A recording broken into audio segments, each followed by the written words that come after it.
해남의 논두렁길은 늘 갯비린내를 머금고 있었다. 특히 장마철에 들어서면 질퍽한 흙이 집신을 휘감아 한 걸음 내디딜 때마다 온 힘을 쏟아야 했다.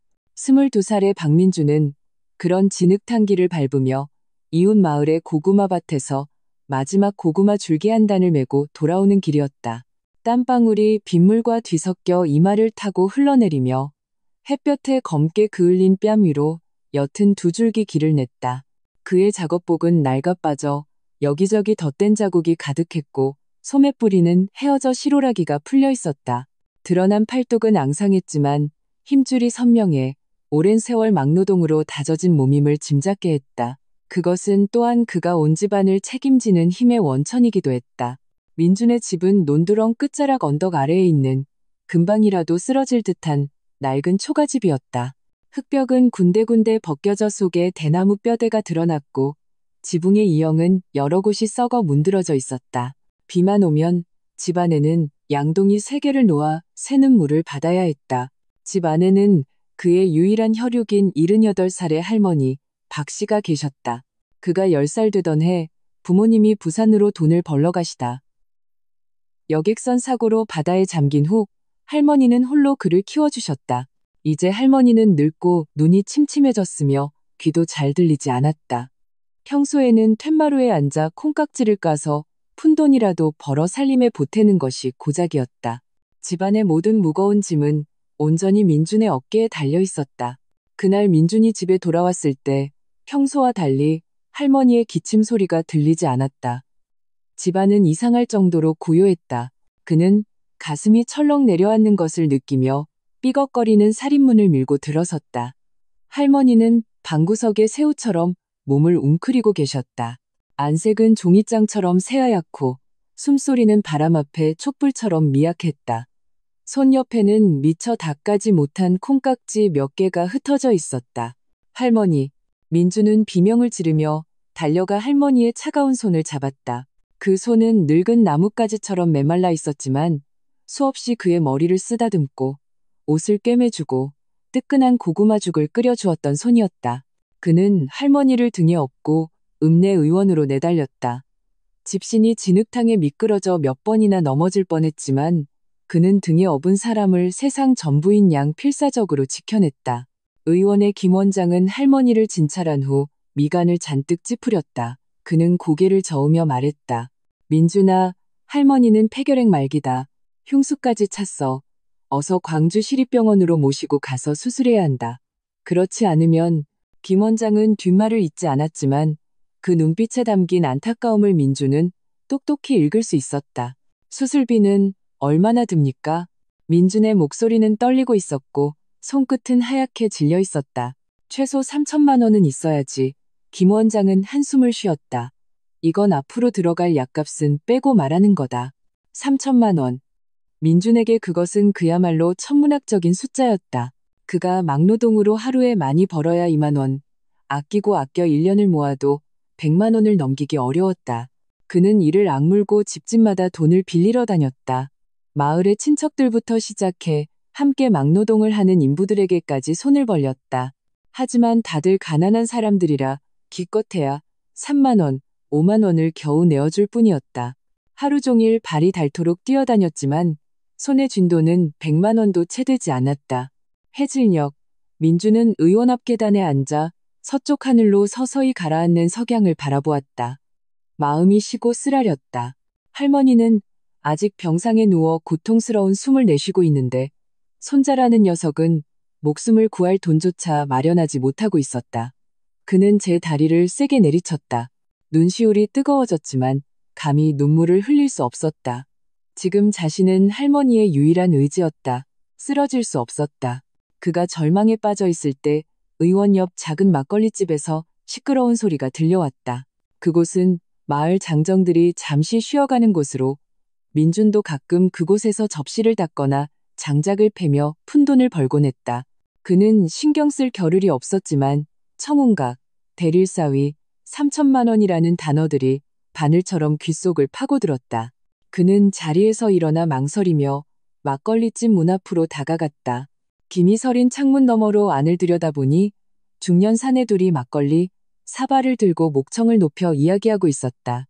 한 명은 마을 이발사이 씨였고 다른 한 명은 화물차를 모는 장씨였다. 둘 다 소식통으로 유명한 사람들이었다. 들었소? 읍내 서쪽 청혼각의 김순희 여사가 대릴사위를 구한다는 소문. 장씨가 막걸리 한 모금을 들이켜며 우렁차게 말했다. 그 120세나 되신 할머니 말요? 집에 돈이 산더미처럼 쌓여 있다던데 내가 그걸 모를 리가 있소?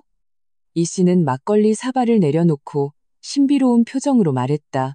내 외사촌이 청운각에서 허드레시를 하는데 김 여사님이 이번에 대릴사위를 구하는 조건이 아주 괴상하다더군.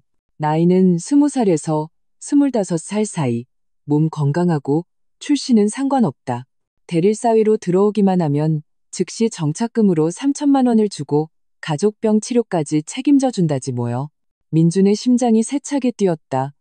3천만 원. 할머니의 수술비와 정확히 같은 액수였다. 그는 자기도 모르게 앞으로 다가가 더 자세히 들으려 애썼다. 그 김 여사님, 노망이라도 드신 거 아니요? 장씨가 입맛을 다셨다. 102세 노인이 20살짜리 청년을 사위로 들여서 뭘 어쩌겠다는 거요? 누가 알겠소. 이 씨가 입을 삐죽였다. 듣자 하니 청혼각은 규율이 엄청나게 엄하고 김 여사님은 늘 문밖 출입을 안 하신다더군. 그 깊은 저택이 아주 으스스하대. 어떤 사람은 젊은이의 기운으로 애군을 쫓으려는 거라 하고 어떤 사람은 누군가를 기다리고 있다고도 하더군. 누굴 기다려? 70년이나? 장씨가 비웃었다. 내가 보기엔 그냥 돈이 썩어나는 거지? 근데 말이야, 정말 3천만 원을 받을 수 있다면 청운각에 대릴사위로 들어가는 것도 괜찮겠는데 이게 진짜인지 가짜인지 모르겠어서 그렇지 사기는 아닐까? 가짜일 리 없소. 이 씨가 탁자를 탁 쳤다. 내 외사촌이 청운각 집사가 대릴사위 구하는 방부치는 걸 똑똑히 봤다던데 사흘 뒤에 청운각 문 앞에서 직접 뽑는다고 했소. 조건만 맞으면 누구나 지원할 수 있대. 그러다 그는 갑자기 화제를 바꾸며 목소리를 낮췄다.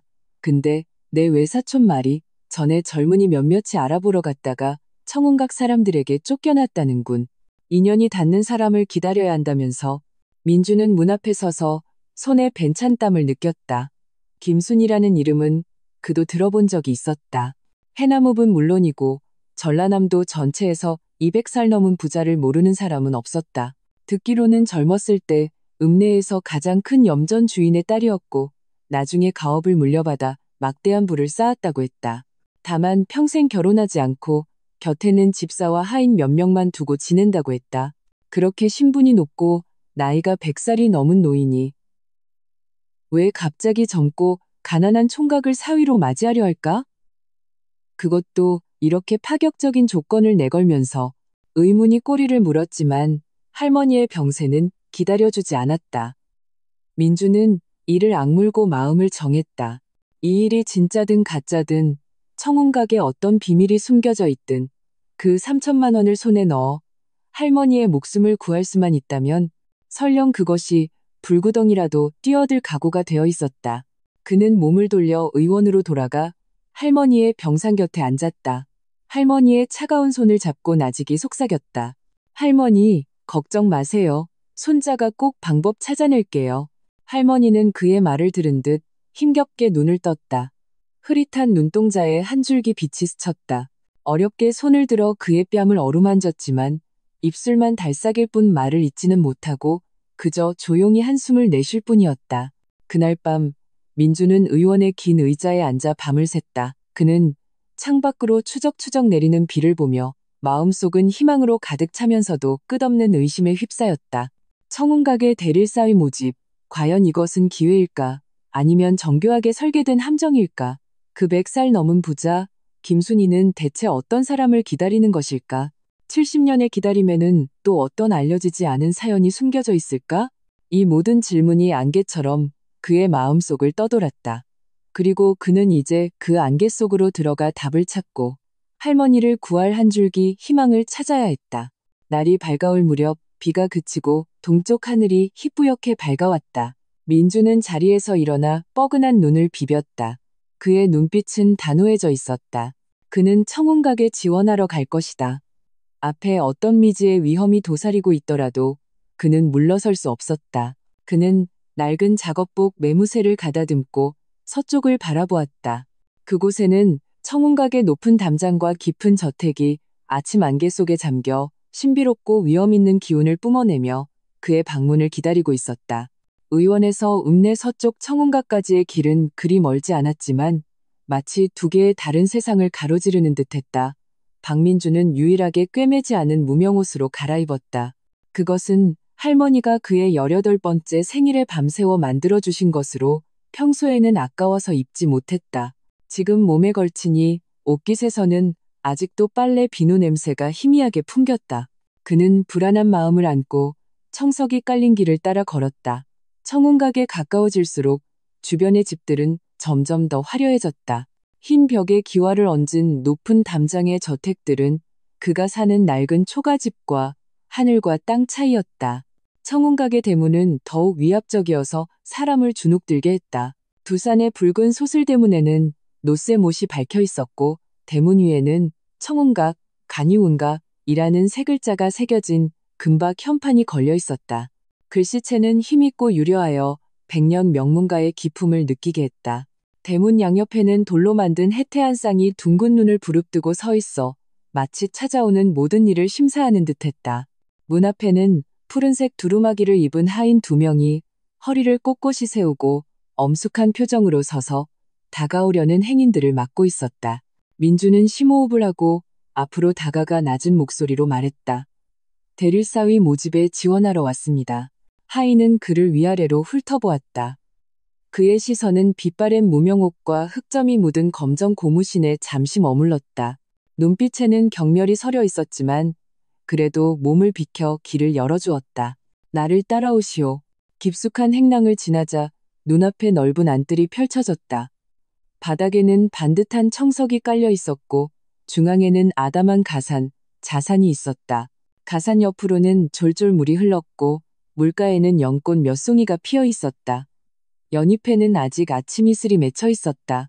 뜰 양옆으로는 키 큰 향나무가 무성한 가지를 뻗어 하늘을 가리고 있었다. 햇살이 나무십 사이로 스며들어 땅 위에 얼룩덜룩한 그림자를 드리웠다. 민주는 넋을 잃고 바라보았다. 그는 이렇게 정교한 뜰을 본 적이 없었다. 공기 중에는 옅은 향내마저 감돌아 논두렁의 갯비린내와는 전혀 달랐다. 하인은 그를 대청마루로 안내했다. 안에는 이미 5-6명의 젊은이들이 앉아 있었다. 모두 옷차림이 단정했고 심지어 비단 옷을 입은 이도 있었다. 그들의 표정에는 자신감이 넘쳤다. 민준이 들어오는 것을 보자 그들은 약속이나 한 듯 고개를 들고 그의 온몸을 훑어보았다. 노골적인 경계심과 격렬이 담긴 시선이었다. 민주는 주눅이 들어 구석진 자리를 찾아 앉았다. 양손을 무릎 위에 놓았지만 손끝이 저릿저릿했다. 저 꼴 좀 보게. 밥이나 얻어먹으러 온 거 아니야? 푸른 비단 두루마기를 입은 젊은이가 옆 사람에게 속삭였다. 말투에는 조롱이 가득했다. 누가 알겠나. 김 여사님 조건이 출신은 안 본다고 했지만 너무 초라해서야 되겠나. 다른 이가 맞장구를 쳤다. 내가 보기에 저 친구는 그냥 운이나 시험해 보러 온 거야. 절대 뽑힐 리 없지. 민주는 못 들은 척했지만 마음은 바늘에 찔린 듯 아팠다. 그는 자신의 출신이 비천하여 이들과는 비교조차 할 수 없다는 것을 알았다. 하지만 그에게는 다른 선택지가 없었다. 할머니의 병은 돈을 기다리고 있었다. 그는 얼굴에 철판을 깔고 이곳에 머물 수밖에 없었. 반시간쯤 지났을까 짙은 색 마고자를 입고 머리가 희끗희끗한 노인이 들어왔다. 그는 표정이 엄숙하고 눈빛이 날카로워 평범한 사람이 아님을 한눈에 알 수 있었다. 여러분, 나는 청운각의 집사임시요. 노인이 입을 열었다. 목소리는 우렁찼다. 여사님께서는 몸이 불편하시어 직접 여러분을 뵐 수 없소. 잠시 후 한 사람씩 안채로 들어가 여사님을 뵙게 될 것이요. 여사님께서 직접 결정하실 것이니 명심하시오. 여사님 앞에서는 정직하게 답하고 거짓말을 해서는 아니 돼요. 그렇지 않으면 뒤실은 책임질 수 없소. 말을 마친 임집사는 이름을 부르며 젊은이들을 한 명씩 안채로 들여보냈다. 민주는 맨 마지막 순서였다. 앞선 사람들이 하나씩 들어갔다가 다시 나오는 모습을 보며 그의 마음은 점점 더 초조해졌다. 어떤 이는 희색이 만면했고 어떤 이는 고개를 푹 숙이고 있었다. 그는 김순희 여사가 무엇을 물을지, 자신이 그 시험을 통과할 수 있을지 알 수 없었다. 드디어 민준의 차례가 되었다. 그는 임집사를 따라 긴 복도를 지났다. 복도 양옆에는 고풍스러운 동양화 족자들이 걸려 있었고 족자 틀은 자단목으로 만들어져 한눈에 봐도 값비싸 보였다. 복도 끝에는 넓은 안채가 있었다. 중앙에는 자개로 장식된 의자가 놓여 있었고 그 위에는 백발이 성성한 노부인이 앉아 있었다. 바로 김순희였다. 김순희는 짙은 붉은색 비단 한복을 입고 있었다. 깃과 소매똥에는 정교한 연꽃 문양이 수놓아져 있었다. 머리는 한 올에 흐트러짐 없이 빗어넘겨 옥비녀로 고정했다. 그녀의 얼굴은 늙은 나무 껍질처럼 주름으로 가득했지만 젊었을 때의 윤곽은 여전히 남아 있었다. 특히 그 눈은 세월의 흔적을 담고 있었음에도 불구하고 유난히 맑고 빛나 사람의 마음을 꿰뚫어 보는 듯했다. 그녀의 옆에는 시녀 한 명이 조심스럽게 차를 올리고 있었다. 민주는 긴장으로 손에 땀이 찼다. 그는 고개를 숙인 채 감히 김순희의 눈을 마주보지 못하고 작은 목소리로 말했다. 소인 박민준이라 하옵니다. 김 여사님께 인사 여쭙니다. 김순희는 아무 말 없이 그를 조용히 바라보았다. 그녀의 시선은 그의 얼굴에 오랫동안 머물렀다.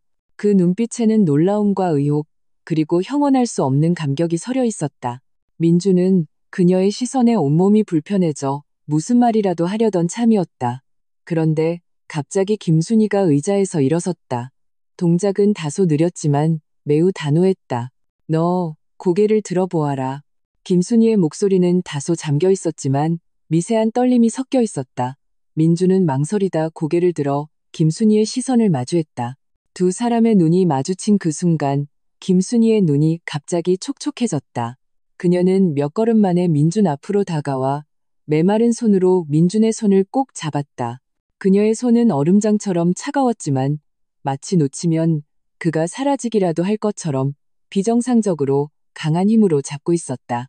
닮았어. 너무나도 닮았구나. 김순희는 중얼거렸다.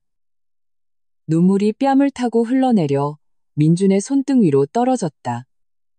그 눈물은 따뜻했다. 젊었을 때의 그 사람과 똑같아. 민준은 얼어붙었다. 그는 김순희가 말하는 그 사람이 누구인지, 자신이 왜 그 사람과 닮았는지 알 수 없었다. 손을 빼려 했지만 김순희가 너무 꽉 잡고 있어 꼼짝할 수 없었다. 마음속은 의문으로 가득 찼다. 옆에 서 있던 임집사의 안색이 급격히 변했다. 그는 황급히 앞으로 나서며 만류했다. 여사님 진정하십시오. 이자는 그저 지원하러 온 젊은이일 뿐입니다. 너무 흥분하시면 옥체에 해롭습니다. 진정할 수가 없어?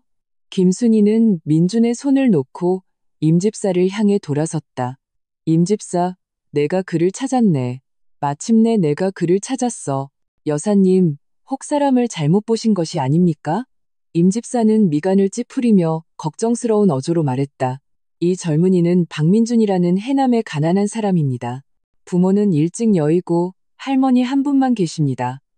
지원하러 온 것은 아마도 돈 때문이면 또 어떤가. 김순희가 임집사의 말을 끊었다. 그녀의 눈빛은 확고했다.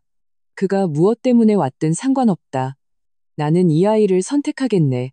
민준아, 청운각에 대릴 사위로 들어와 내 사위가 되어주겠느냐? 민준은 완전히 넋이 나갔다. 김순희가 그 자리에서 자신을 선택하리라고는 꿈에도 생각지 못했다. 그는 김순희의 눈물 어린 눈을 바라보다가 병상에 누워 계신 할머니를 떠올렸다. 마음이 복잡하게 얽혔다. 김 여사님, 저는 그러겠습니다. 그는 이를 악물고 대답했다. 김순희가 사람을 잘못 보았든 다른 이유가 있든 그 3천만 원을 받아 할머니의 목숨을 구할 수만 있다면 그는 무엇이든 할 생각이었다. 좋다, 좋아. 김순희의 얼굴에 오랜만에 웃음꽃이 피었다. 그 웃음은 주름 가득한 얼굴 위에서 마치 온갖 풍파를 겪고 피어난 국화처럼 보였다. 임집사, 즉시 혼인 서약을 준비하게 사흘 뒤에 혼례를 올릴 것이다. 그리고 민준이에게 현금 3천만 원을 준비해서 먼저 할머니 병치료에 쓰도록 하게. 나머지 약값은 청혼각에서 모두 책임질 것이다.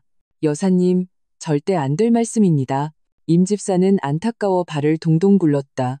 아직 저 아이에 대해 아는 것이 아무것도 없습니다. 만에 하나 품행이 바르지 못한 자라면 청혼각에 해가 될 것입니다. 게다가 이 일은 너무 황당합니다. 소문이 나면 세상의 웃음거리가 될 것입니다. 내 뜻은 확고하니 더 이상 말하지 말게. 김순희의 어조는 단호했다. 임 집사, 자네가 나를 수십 년 모셨으니 내 성미를 잘할 것 아닌가.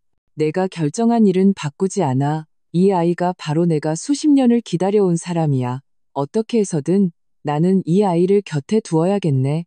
임 집사는 김순희의 단호한 눈빛을 보고 더 이상 권해도 소용없다는 것을 알았다. 그는 어쩔 수 없이 한숨을 쉬었다. 알겠습니다, 여사님. 즉시 그리 준비하겠습니다. 민주는 그 자리에 서서 여전히 멍한 기분이었다. 일이 이렇게 순조롭게 풀릴 줄은 몰랐다. 김순희는 그를 선택했을 뿐만 아니라 할머니의 모든 의료비를 부담하겠다고 먼저 제안했다. 그는 감사한 마음에 김순희를 향해 깊이 허리를 숙였다. 감사합니다, 김 여사님. 이 큰 은혜 저 박민준 평생 잊지 않겠습니다. 어리석은 아이야. 고마워할 것 없다. 김순희는 그를 바라보았다. 눈빛은 마치 혈육을 대하듯 부드러웠다. 이제부터 청혼각은 내 집이다. 우선 돌아가서 할머니를 돌보아라. 혼례에 관한 일은 임집사를 통해 연락하마. 민주는 고개를 끄덕이고 임집사가 건네는 3천만 원이 든 돈자루를 받아들었다. 묵직한 돈자루가 손에 들려 있었지만 마음속 의문은 더욱 커져만 갔다. 김순희는 그가 어떤 사람과 닮았다고 했다. 그 사람은 누구일까? 왜 그녀는 그 이유만으로 자신을 선택했을까? 그리고 임집사의 걱정, 청혼각에는 대체 어떤 비밀이 숨겨져 있는 것일까? 그는 청혼각을 나섰다. 햇살이 눈부셨지만 그는 마치 꿈을 꾸는 것 같았다. 손에 든 돈자루는 현실이었다. 이것은 할머니를 살릴 수 있다는 의미였다. 하지만 김순희의 이상한 반응과 임집사의 만류는 마음속 의혹을 점점 더 키웠다. 그는 이 갑작스러운 혼약이 자신에게 복인지 화인지 알 수 없었다. 또한 그 100살 넘은 부자가 자신에게서 대체 무엇을 보았는지도 알 수 없었다. 그는 돈자루를 꽉 쥐고 의원을 향해 달려갔다. 발걸음은 올 때보다 훨씬 가벼웠다. 어찌되었든 우선 할머니의 목숨을 구하는 것이 급선무였다. 청혼각의 비밀은 언젠가는 밝혀지리라 생각했다. 한편 청혼각 안채에서는 김순희가 민준이 떠나가는 뒷모습을 바라보며 조용히 얼굴에 눈물을 닦아냈다. 그녀의 입에서는 나직한 속삭임이 흘러나왔다. 수연 씨, 마침내 제가 기다렸어요. 70년. 우리의 약속을 저버리지 않았어요. 박민주는 김순희가 준 돈으로 즉시 할머니를 광주 시립병원에 입원시켰다. 수술은 성공적이었다. 할머니는 깨어나 깨끗한 병실과 새 이불을 보고는 민준의 손을 잡고 돈의 출처를 몇 번이고 물었다. 민준은 그저 귀인을 만나 도움을 받았다고 얼버무릴 뿐 청혼각의 대릴사위로 들어가는 이야기는 차마 꺼내지 못했다. 할머니의 보수적인 성격상 손자가 자신보다 24살이나 많은 100살 노인에게 장가간다는 것을 절대로 받아들이지 못할 것임을 알았기 때문이다.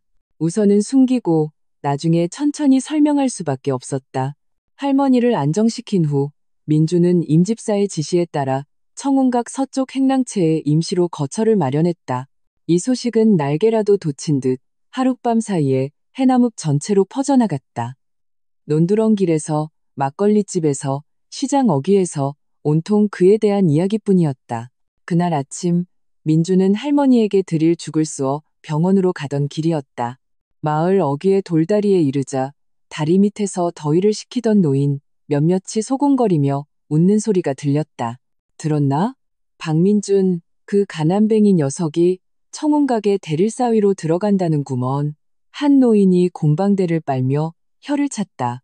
김순희 할망구는 102살이라는데 머리카락도 다 빠졌을 거 아냐. 걔는 돈에 눈이 멀어서 조상뻘 되는 사람한테 장가를 드는구먼. 그렇다마다 다른 노인이 말을 받았다. 듣자 하니 청운각 또는 산더미 같다던데 민준이 녀석은 하루아침에 하늘로 오른 셈이지 높은 나뭇가지에 올랐어. 다만 그 복을 누릴 수 있을지는 모르겠네. 김 여사님이 어느 날 실칭이라도 내면 재산을 한 푼이라도 받을 수 있을지 어떨지. 내가 보기엔 옆에서 바느질하던 부인이 끼어들었다. 청운각은 그 깊은 저택에 규율도 많고 으스스한 기운이 돈다던데 전에 외지 사람이 청운각에 하인으로 들어가려다 사흘도 못 버티고 도망쳤다잖아. 밤마다 할머니 방에서 우는 소리가 들리고 뜰에서 흰 소복 입은 그림자가 떠다니는 걸 봤다나 뭐라나. 민준이 그 녀석 불구덩이에 뛰어든 셈이야. 그 말들은 바늘처럼 민준의 귓속을 파고들었다. 그는 손에 든 죽통을 꽉 쥐었다. 잠시 발걸음을 멈췄지만 돌아보지는 않았다. 그는 다른 사람들 눈에 자신이 부귀를 탐하여 수단을 가리지 않는 소인배로 비칠 것임을 알았다. 하지만 아무도 그의 숨겨진 사정을 알지 못했다. 할머니를 구하기 위해서가 아니었다면 그가 어찌 이런 비난을 감수하려 했겠는가. 청운각에 돌아왔을 때 뜰에 들어서자마자 안채에서 격렬한 다툼 소리가 들려왔다. 민주는 발걸음을 늦추고 조용히 다가갔다. 기름 바른 머리에 양복을 차려입은 중년 남자가 김순이를 향해 목청을 높이고 있었다. 얼굴은 분노로 가득했다. 고모님, 이거 미친 짓 아닙니까? 남자는 탁자를 치며 소리쳤다. 목소리가 날카로웠다. 누굴 사위로 들이셔도 모자랄 판에 하필이면 아무것도 없는 가난뱅이를 들이시다니요. 그 박민준이라는 놈 점다는 것 말고 뭐가 있습니까? 청운각의 재산을 그런 놈에게 맡기시면 조만간 탕진하고 말 겁니다. 민준은 그 남자가 김순이의 당질, 당마리인 김영철임을 알아보았다. 그는 광주에서 포목점을 운영하며 평소 청운각에 자주 드나들었다. 올 때마다 김순이 주위를 맴돌며 안부를 물었지만 눈빛에는 늘 탐욕이 서려 있었다. 마을 사람들은 김영철이 줄곧 김순이의 재산을 노리고 있으며 그녀가 세상을 떠나기만을 기다리고 있다고 수군거렸다. 김순이는 의자에 앉아 있었다. 안색은 굳어 있었고 손에 쥔 지팡이로 바닥을 세게 내리쳤다. 쿵 하는 소리가 울렸다. 김영철, 나 김순이의 일을 내가 이래라 저래라 할 게 아니다. 내가 누굴 사위로 들이든 내 자유고 청운각의 재산을 누구에게 주든 내 마음이다. 너와는 상관없는 일이야. 어찌 상관이 없습니까? 김영철은 눈이 충혈되었다. 고모님은 김씨 가문의 사람이고 청운각의 재산은 김씨 가문에 남아야 합니다. 저는 고모님의 친조카 손자입니다. 재산을 저에게 물려주지 않으시고 외간 남자에게 주시다니요. 이게 소문나면 남들이 우리 김씨 가문을 어떻게 비웃겠습니까?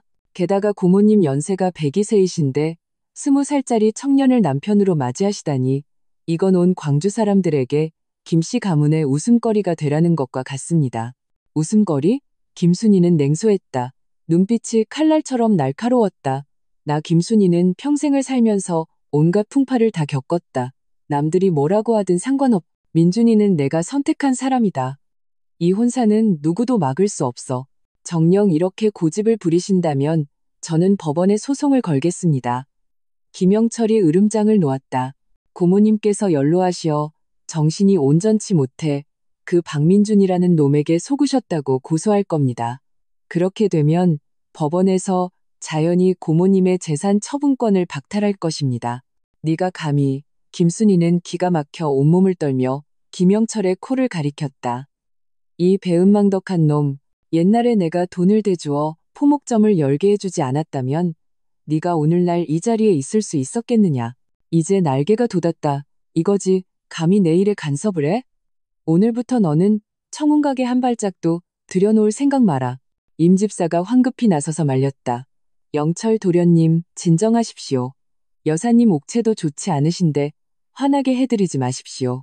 말씀으로 잘 해결할 일을 어찌 법원까지 가려 하십니까? 임 집사, 당신은 빠지시오. 김영철은 임 집사를 밀쳐냈다. 고모님, 마지막으로 한 번 더 권합니다. 혼약을 취소하십시오. 그렇지 않으면 저도 혈육의 정을 생각하지 않겠습니다. 김순이는 눈을 감고 심호흡을 했다. 어조는 단호했다. 가거라. 내 뜻은 변하지 않을 것이다.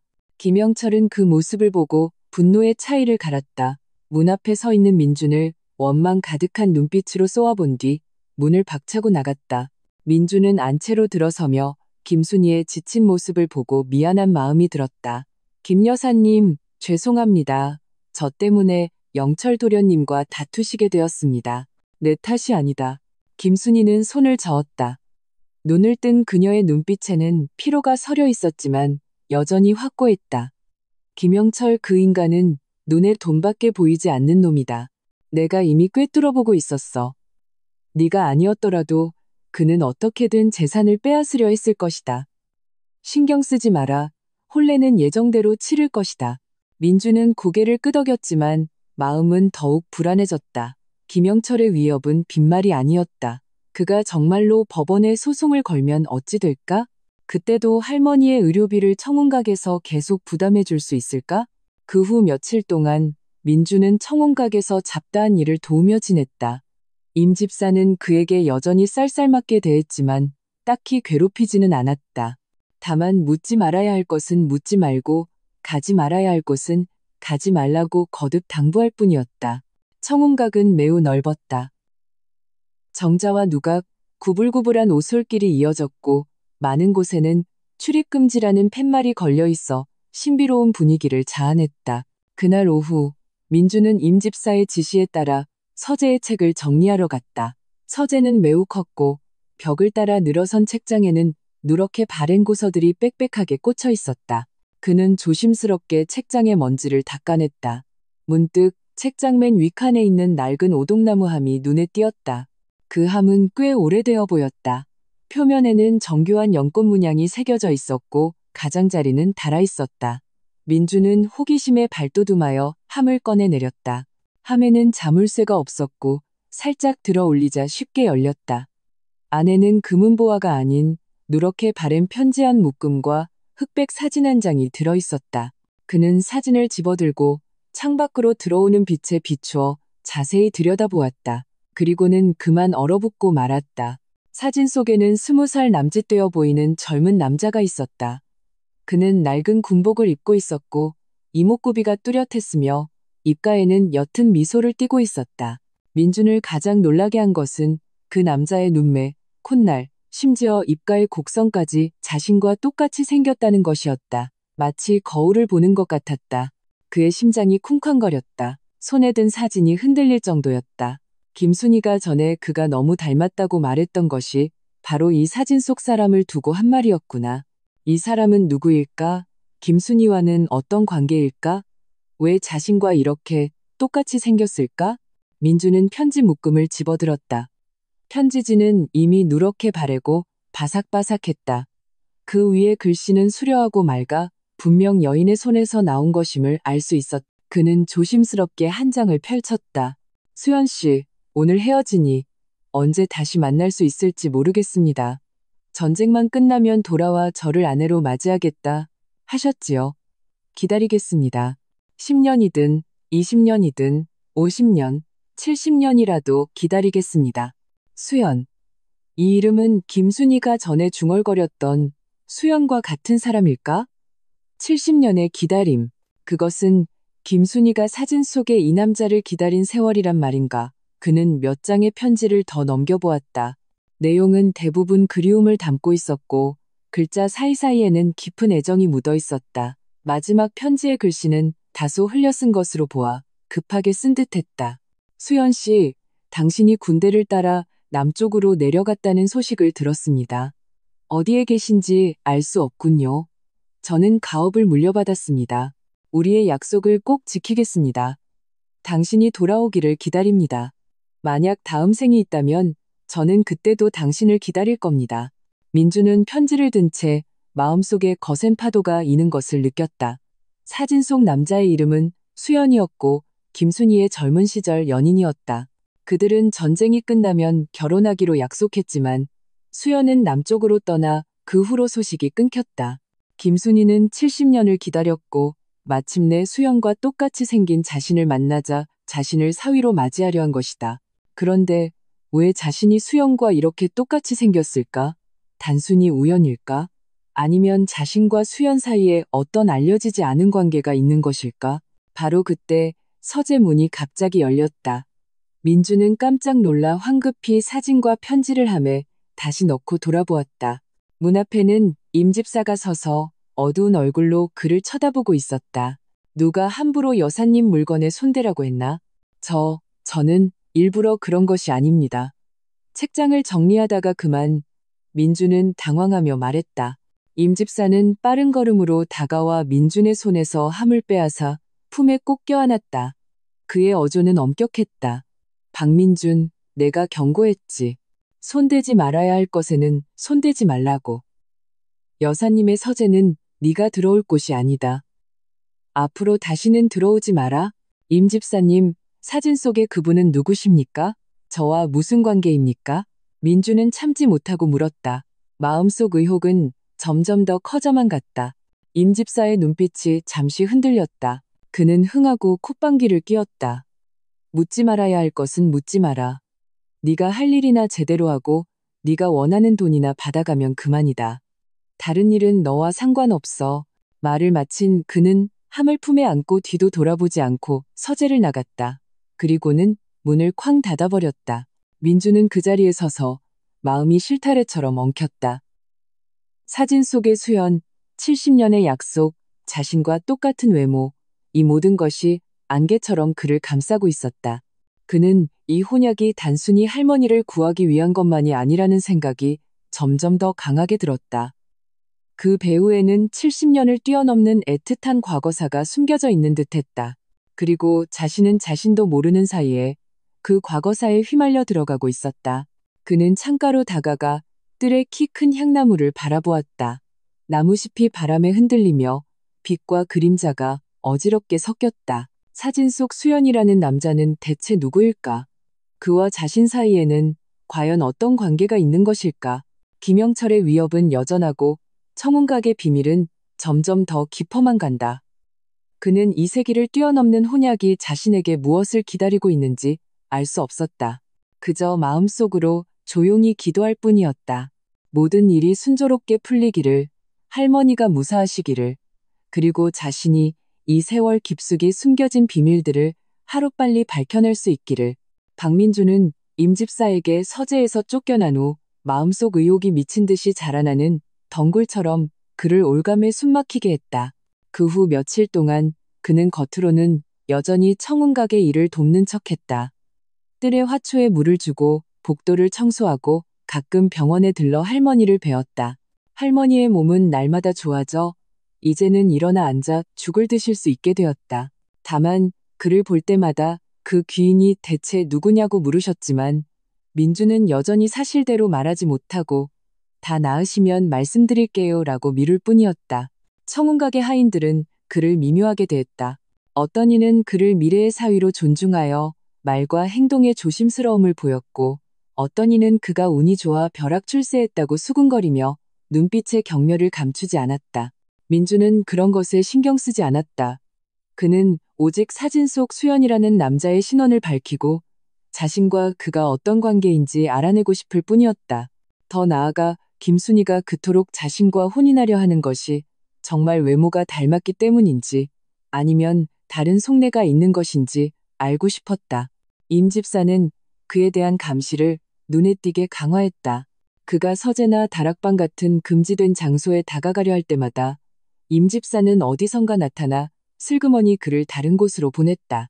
민주는 마음속으로 임집사가 많은 비밀을 알고 있지만 자신에게 말해주지 않을 뿐이라고 확신했다. 그날 밤 민주는 침대에 누워 뒤척이며 잠을 이루지 못했다. 청운각의 밤은 유난히 고요하여 바람이 나무잎을 스치는 소리와 멀리서 가끔 들려오는 개 짖는 소리뿐이었다. 그는 서재에서 보았던 자신과 똑같은 얼굴, 편지에 적혀있던 70년 기다림의 문구들을 떠올렸다. 마음이 돌덩이처럼 무거웠다. 그는 조용히 일어나 뒤뜰로 가보기로 마음먹었다. 저녁 무렵 임집사가 뒤뜰의 장작 창고에서 낡은 물건들을 정리하러 간다고 말했던 것이 기억났기 때문이다. 어쩌면 그곳에서 단서를 찾을 수 있을지도 모른다. 그는 겉옷을 걸치고 발끝으로 서쪽 행랑채를 나섰다. 청운각의 뜰은 달빛 아래 유난히 깊고 어두워 보였다. 청석길은 희미한 흰빛을 띠었고 양옆의 나무들은 유령처럼 우뚝 솟아 있었다. 가끔 밤새가 푸드덕거리며 날아올라 그를 놀라게 했다. 그는 복도를 따라 걸어가 산을 지나자 멀리 장작 창고에서 희미한 불빛이 새어나오는 것이 보였다.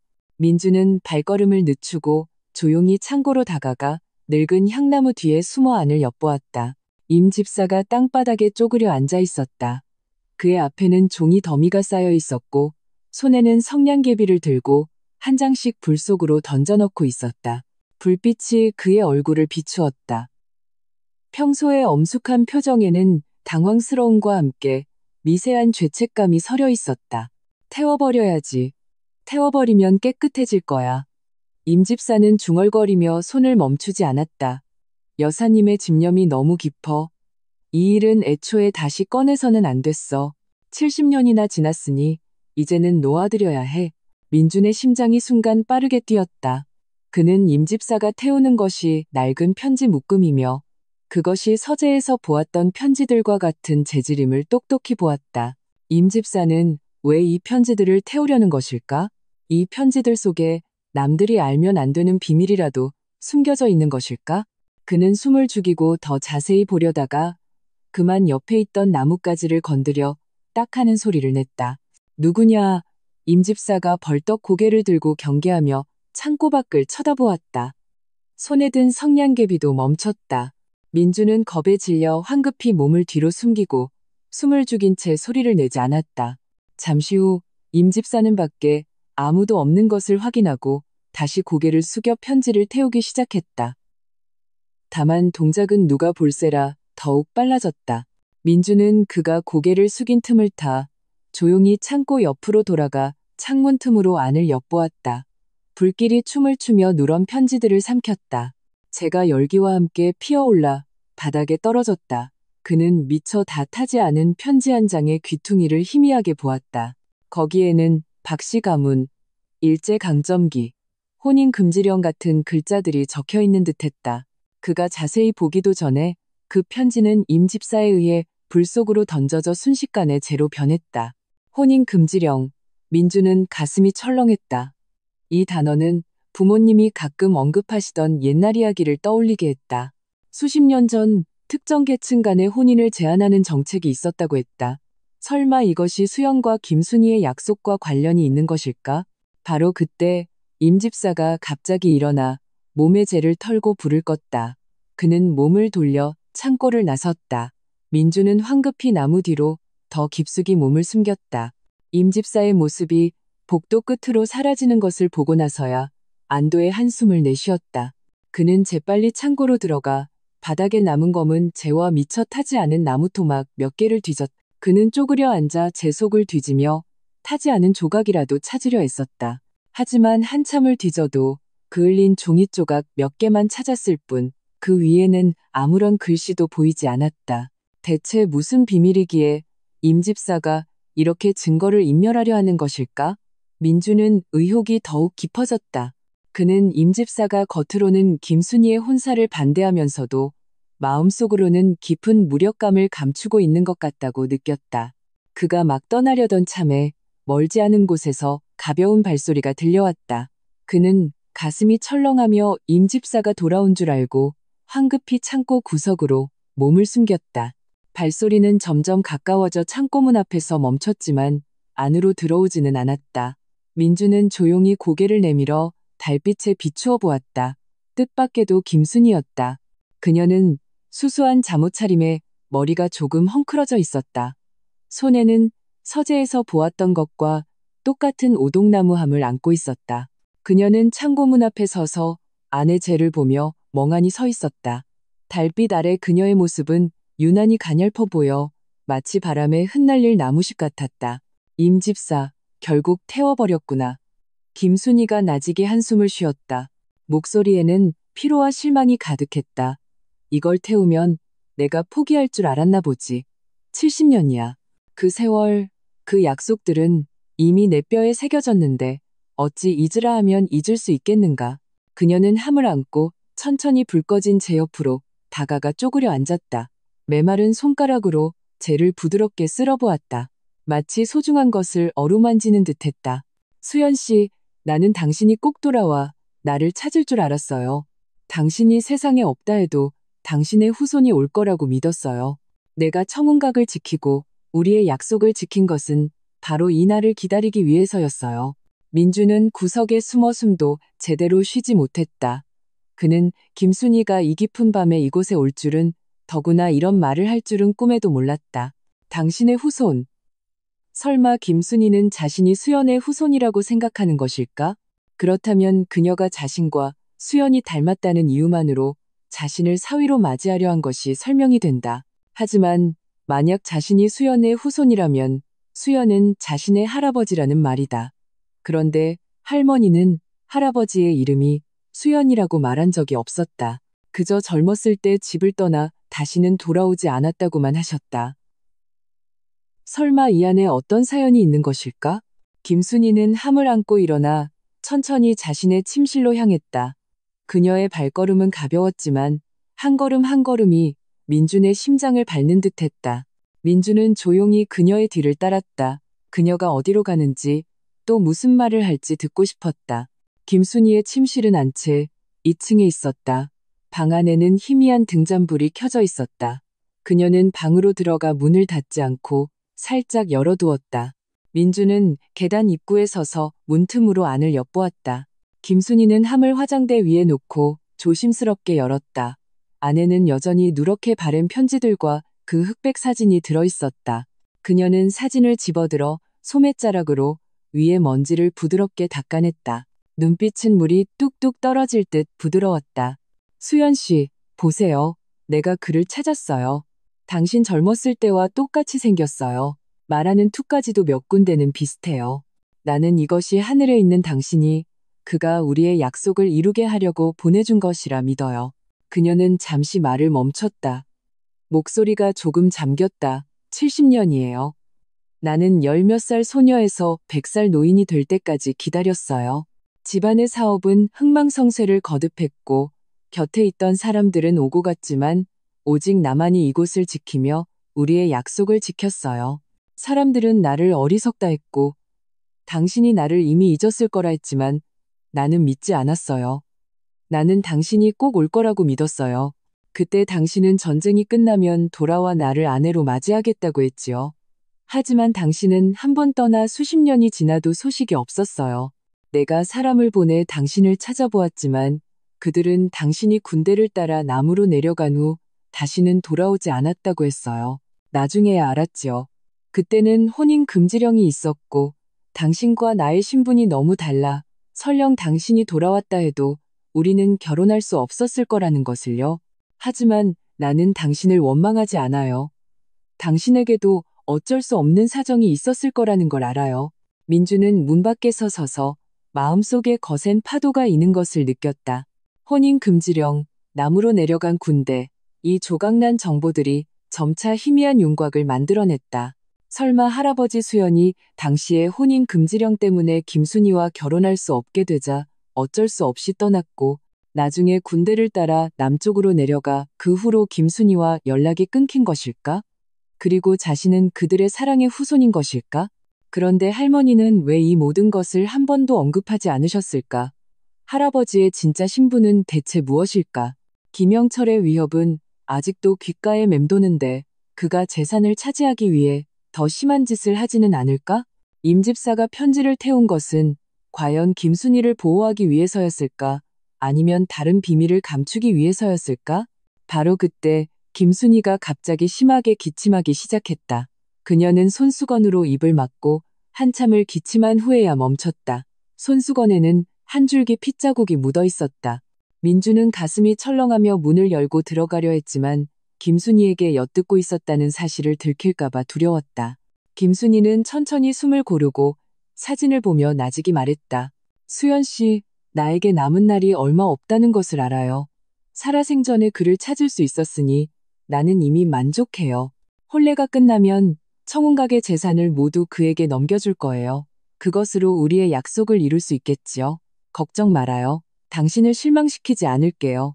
말을 마친 그녀는 사진과 편지를 조심스럽게 하며 다시 넣고 잠갔다.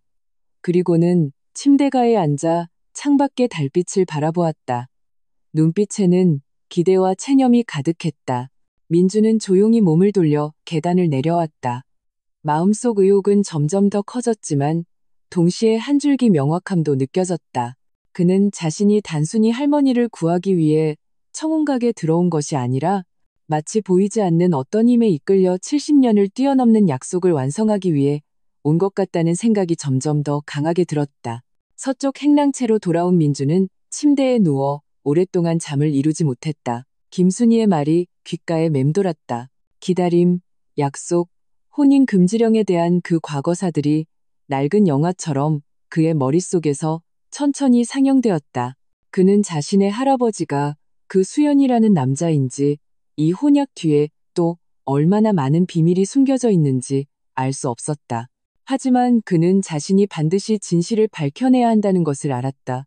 그는 할머니가 할아버지가 집을 떠날 때 옥패, 유패 하나를 남겼고 그것이 집안 대대로 내려오는 물건이라고 말씀하셨던 것을 기억해냈다.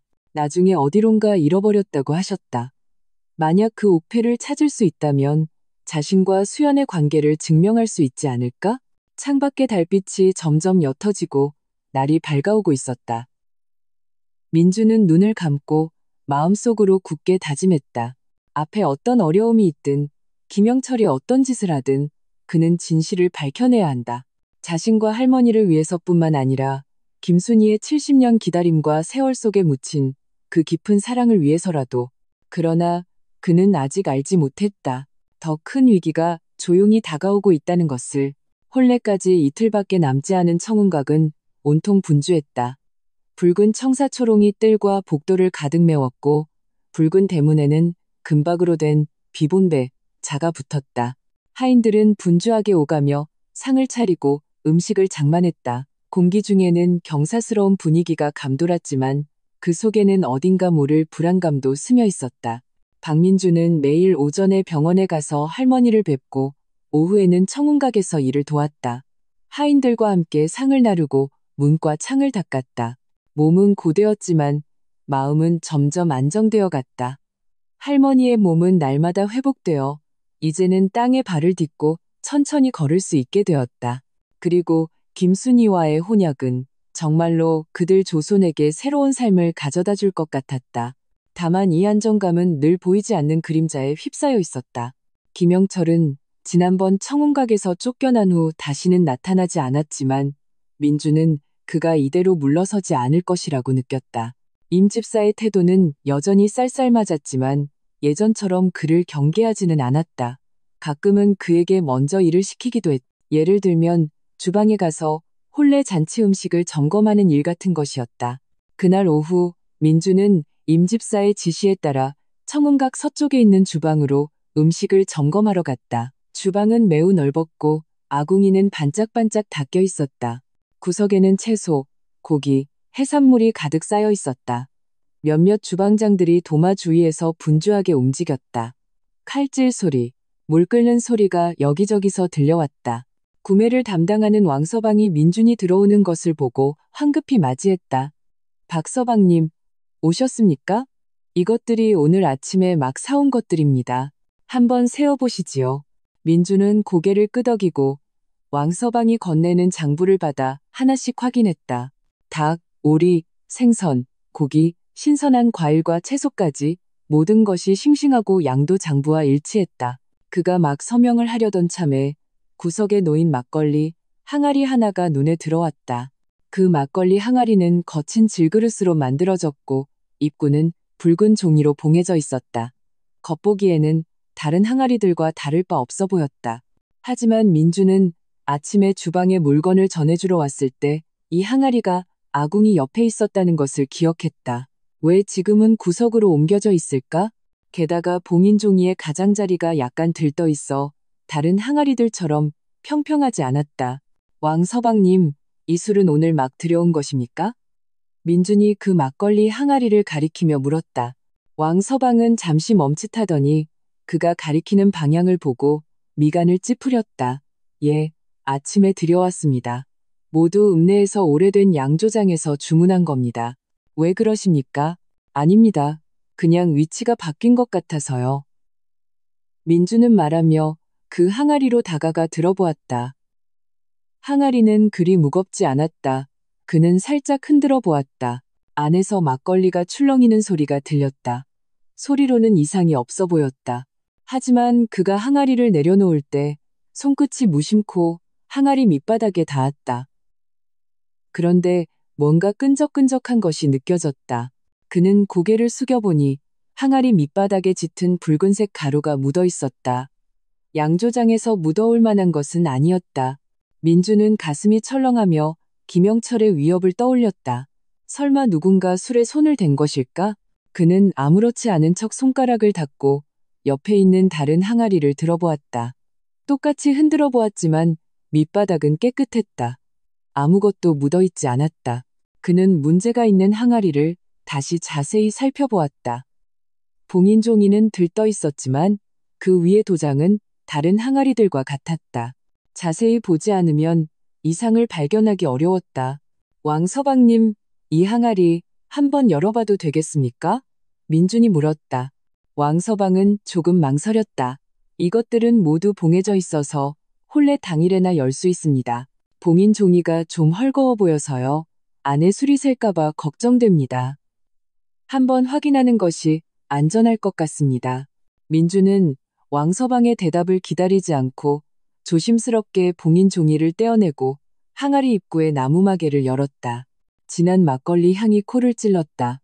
하지만 그 속에는 희미한 쓴맛이 섞여 있었다. 다른 항아리의 술향과는 확연히 달랐다. 민주는 술을 조금 찍어 코끝에 대고 냄새를 맡아보았다. 그 쓴맛이 더욱 분명해졌다. 마치 어떤 약초를 섞은 것 같았다. 그는 가슴이 철렁했다. 어렸을 때 할머니를 따라 산에서 약초를 캐다가 취원초라는 식물을 본 적이 있었다. 그것을 말려 가루로 만들어 소량술에 타면 사람을 어지럽고 무력하게 만들고 과량을 섭취하면 생명이 위험할 수 있었다.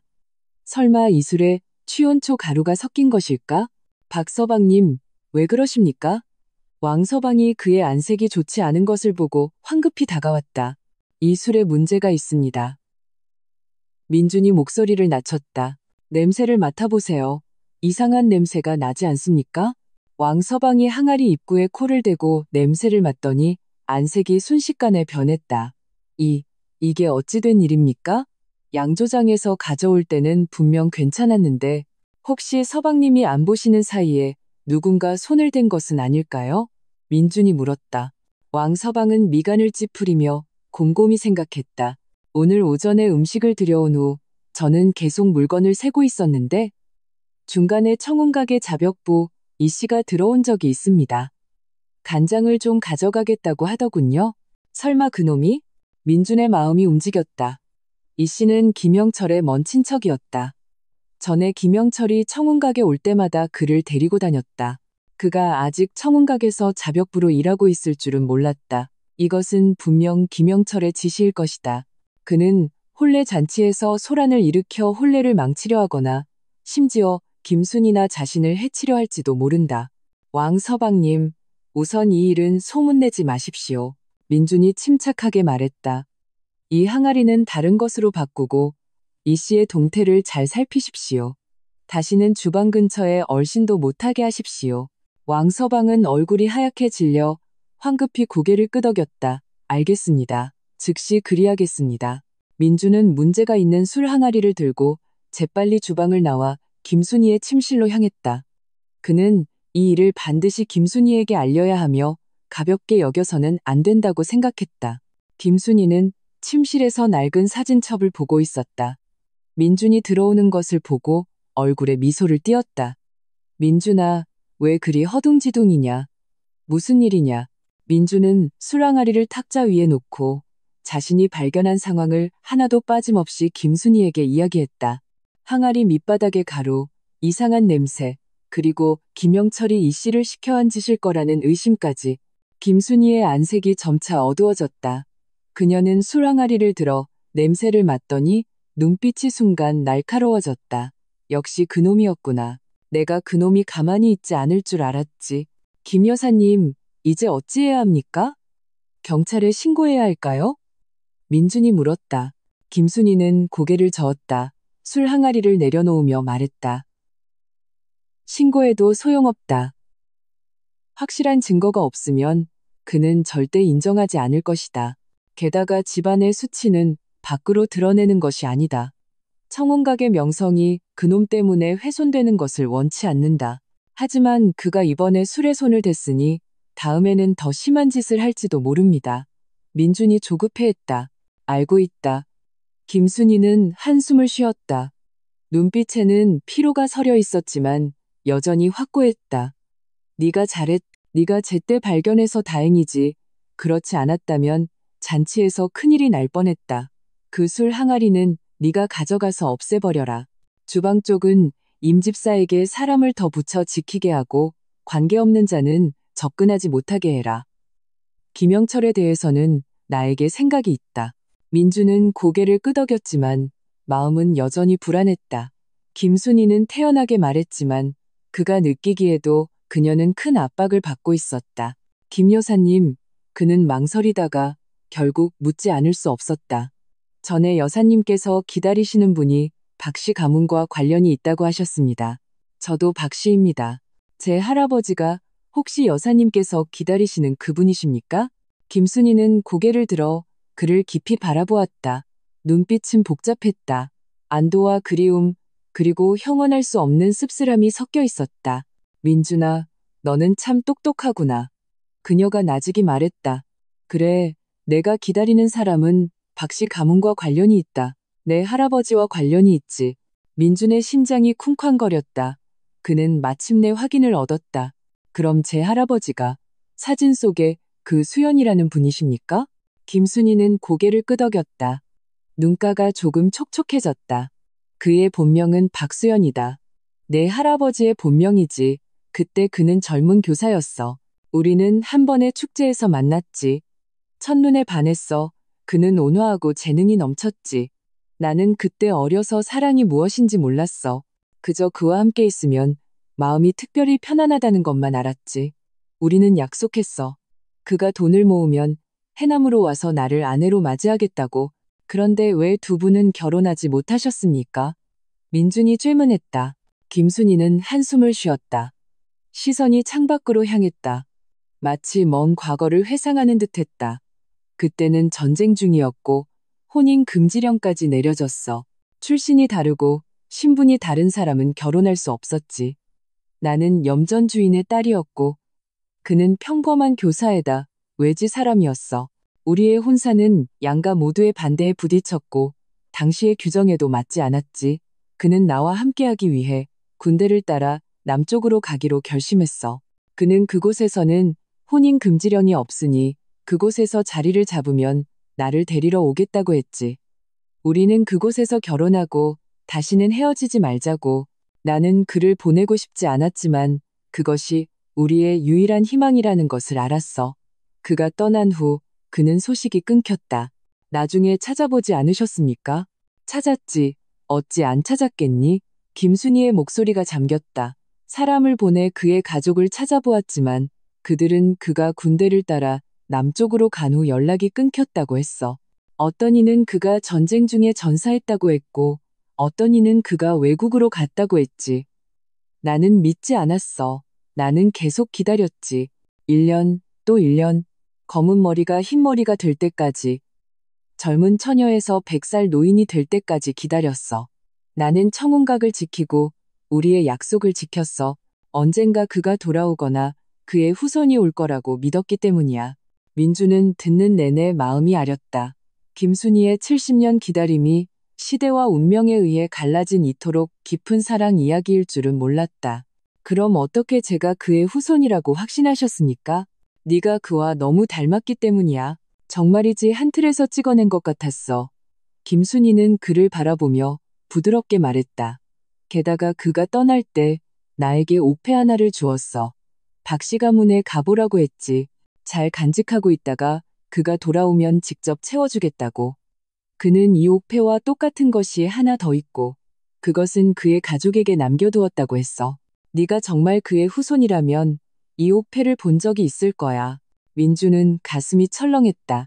할머니가 말씀하시길 할아버지가 떠날 때 수연이라는 두 글자가 새겨진 옥패를 남겼다고 하셨다.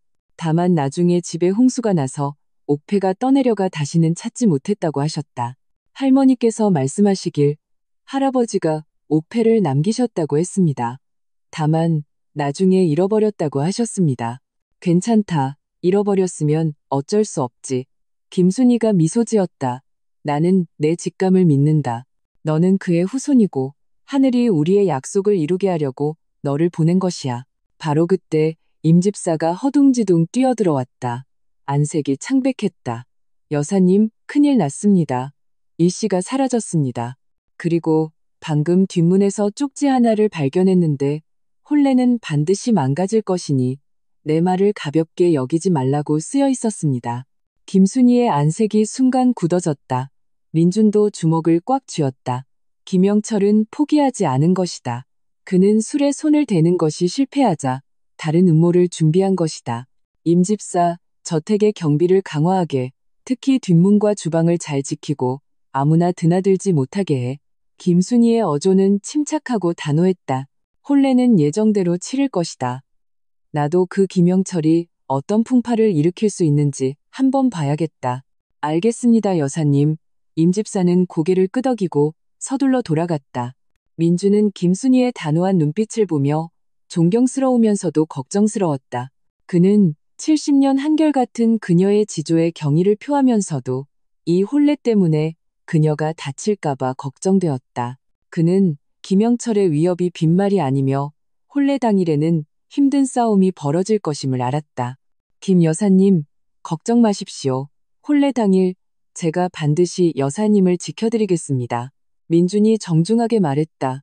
김순이는 그를 보며 만족스러운 미소를 지었다. 어리석은 아이야, 나를 지킬 필요 없다. 나는 평생을 살면서 온갖 풍파를 다 겪었다. 오히려 네가 조심해야 한다.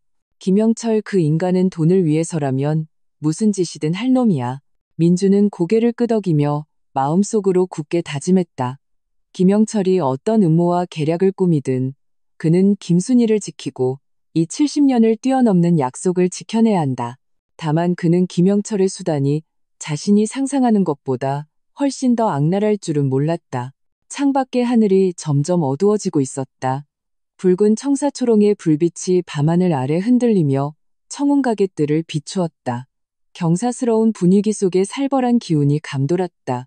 혼례는 점점 다가오고 있었고 어둠 속에 숨겨진 위기도 곧 터질 듯했다. 민주는 창가에 서서 먼 밤하늘을 바라보았다. 마음은 불안과 기대로 가득 찼다. 그는 혼례 당일 무슨 일이 일어날지, 이 세기를 뛰어넘는 혼약이 결국 어떤 결말을 맞이할지 알 수 없었다. 하지만 그는 용감하게 맞서야 한다는 것을 알았다. 할머니를 위해, 김순이를 위해, 그리고 세월 속에 묻힌 그 깊은 사랑을 위해 해나무비 이토록 떠들썩한 적은 없었다. 김순이와 박민준의 세대를 초월한 혼례는 마치 잔잔한 호수에 던져진 돌멩이처럼 전라남도 전체에 큰 파문을 일으켰다. 혼례 당일 날이 희미하게 밝아오자마자 청운각 앞 청석길은 인산인해를 이루었다. 읍내 주민들뿐만 아니라 광주, 목포에서 구경하러 온 사람들, 심지어 몇몇 신문사 기자들까지 카메라를 들고 일찌감치 좋은 자리를 차지하고 이 세기의 혼례의 모든 순간을 포착하려 했다. 청운각은 며칠 전보다 더욱 화려하게 꾸며졌다.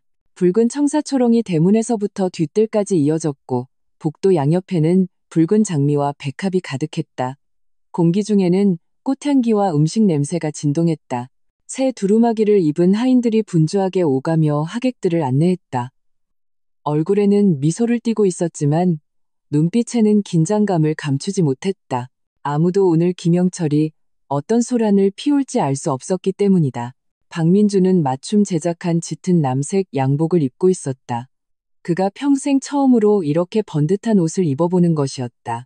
옷감은 부드럽고 재단은 몸에 잘 맞았지만 어딘가 모르게 어색했다.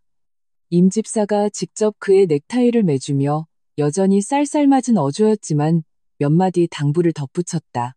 박서방, 오늘은 사람이 많고 복잡하니 매사 조심하게, 특히 낯선 얼굴들을 조심하고 다른 이에게 틈을 보이지 말게, 민주는 고개를 끄덕였다. 마음은 긴장되면서도 기대감에 부풀었다. 그는 병원 쪽을 바라보았다. 할머니는 아직 몸이 완전히 회복되지 않아 직접 혼례에 참석하지 못하고 병실에서 그를 위해 축복해 주실 것이다. 아침에 할머니를 뵈러 갔을 때 할머니는 그의 손을 잡고 김 여사님께 잘해드리라고 거듭 당부하셨다. 여전히 김순희의 진짜 신분을 모르셨지만 할머니의 기대를 느낄 수 있었다. 오전 10시 혼례가 정식으로 시작되었다. 김순희는 붉은 봉황이 수놓인 한복을 입고 머리는 한 올에 흐트러짐 없이 빗어 넘겨 붉은 산호 비녀를 꽂았다. 얼굴에는 옅은 화장을 하여 주름은 가득했지만 고귀한 기품이 흘러넘쳤다. 그녀는 임집사의 부축을 받으며 천천히 안채를 나와 붉은 융단 위를 걸었다. 군중은 순간 조용해졌다. 모든 시선이 이 특별한 신랑 신부에게 쏠렸다. 기자들의 카메라 플래시가 쉴 새 없이 터지며 80년의 세월을 뛰어넘는 이 혼례 장면을 기록했다. 어떤 이는 속삭였고 어떤 이는 놀란 표정을 지었고 또 어떤 이는 축복의 미소를 보냈다. 현장의 분위기는 복잡하면서도 뜨거웠다. 민주는 융단 반대편에 서서 김순희가 천천히 자신에게 다가오는 것을 바라보았다. 햇살이 나무십 사이로 스며들어 그녀의 몸 위로 쏟아져 마치 금빛 옷을 입힌 듯했다. 그는 문득 눈앞에 200살 노인이 더 이상 소문 속의 부자가 아니라 사랑을 위해 70년을 기다린 한결같은 여인으로 보였다. 그의 마음속에 알 수 없는 감동이 솟아올랐다. 그는 앞으로 나아가 임집사의 손을 대신하여 김순희를 부축했다. 고맙구나, 민준아. 김순희가 나직이 말했다. 목소리에는 미세한 떨림이 섞여 있었다.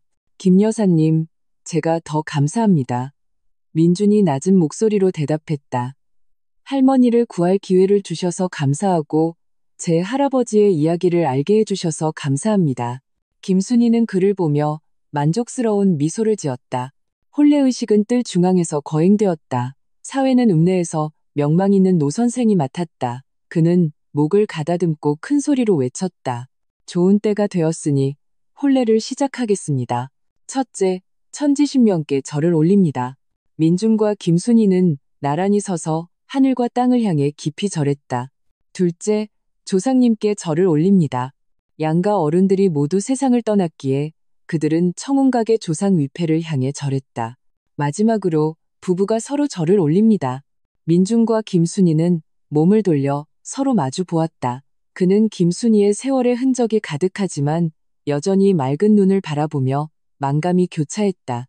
이 절은 단순히 부부의 명분을 위한 것이 아니라 70년을 뛰어넘는 약속과 세월 속에 묻힌 깊은 사랑을 위한 것이었다. 두 사람이 막 절을 하려던 순간 군중 속에서 검은 양복을 입은 남자가 갑자기 튀어나왔다. 그는 양손을 치켜들고 큰 소리로 외쳤다. 잠깐, 이 결혼은 무효요. 박민주는 사기꾼이요.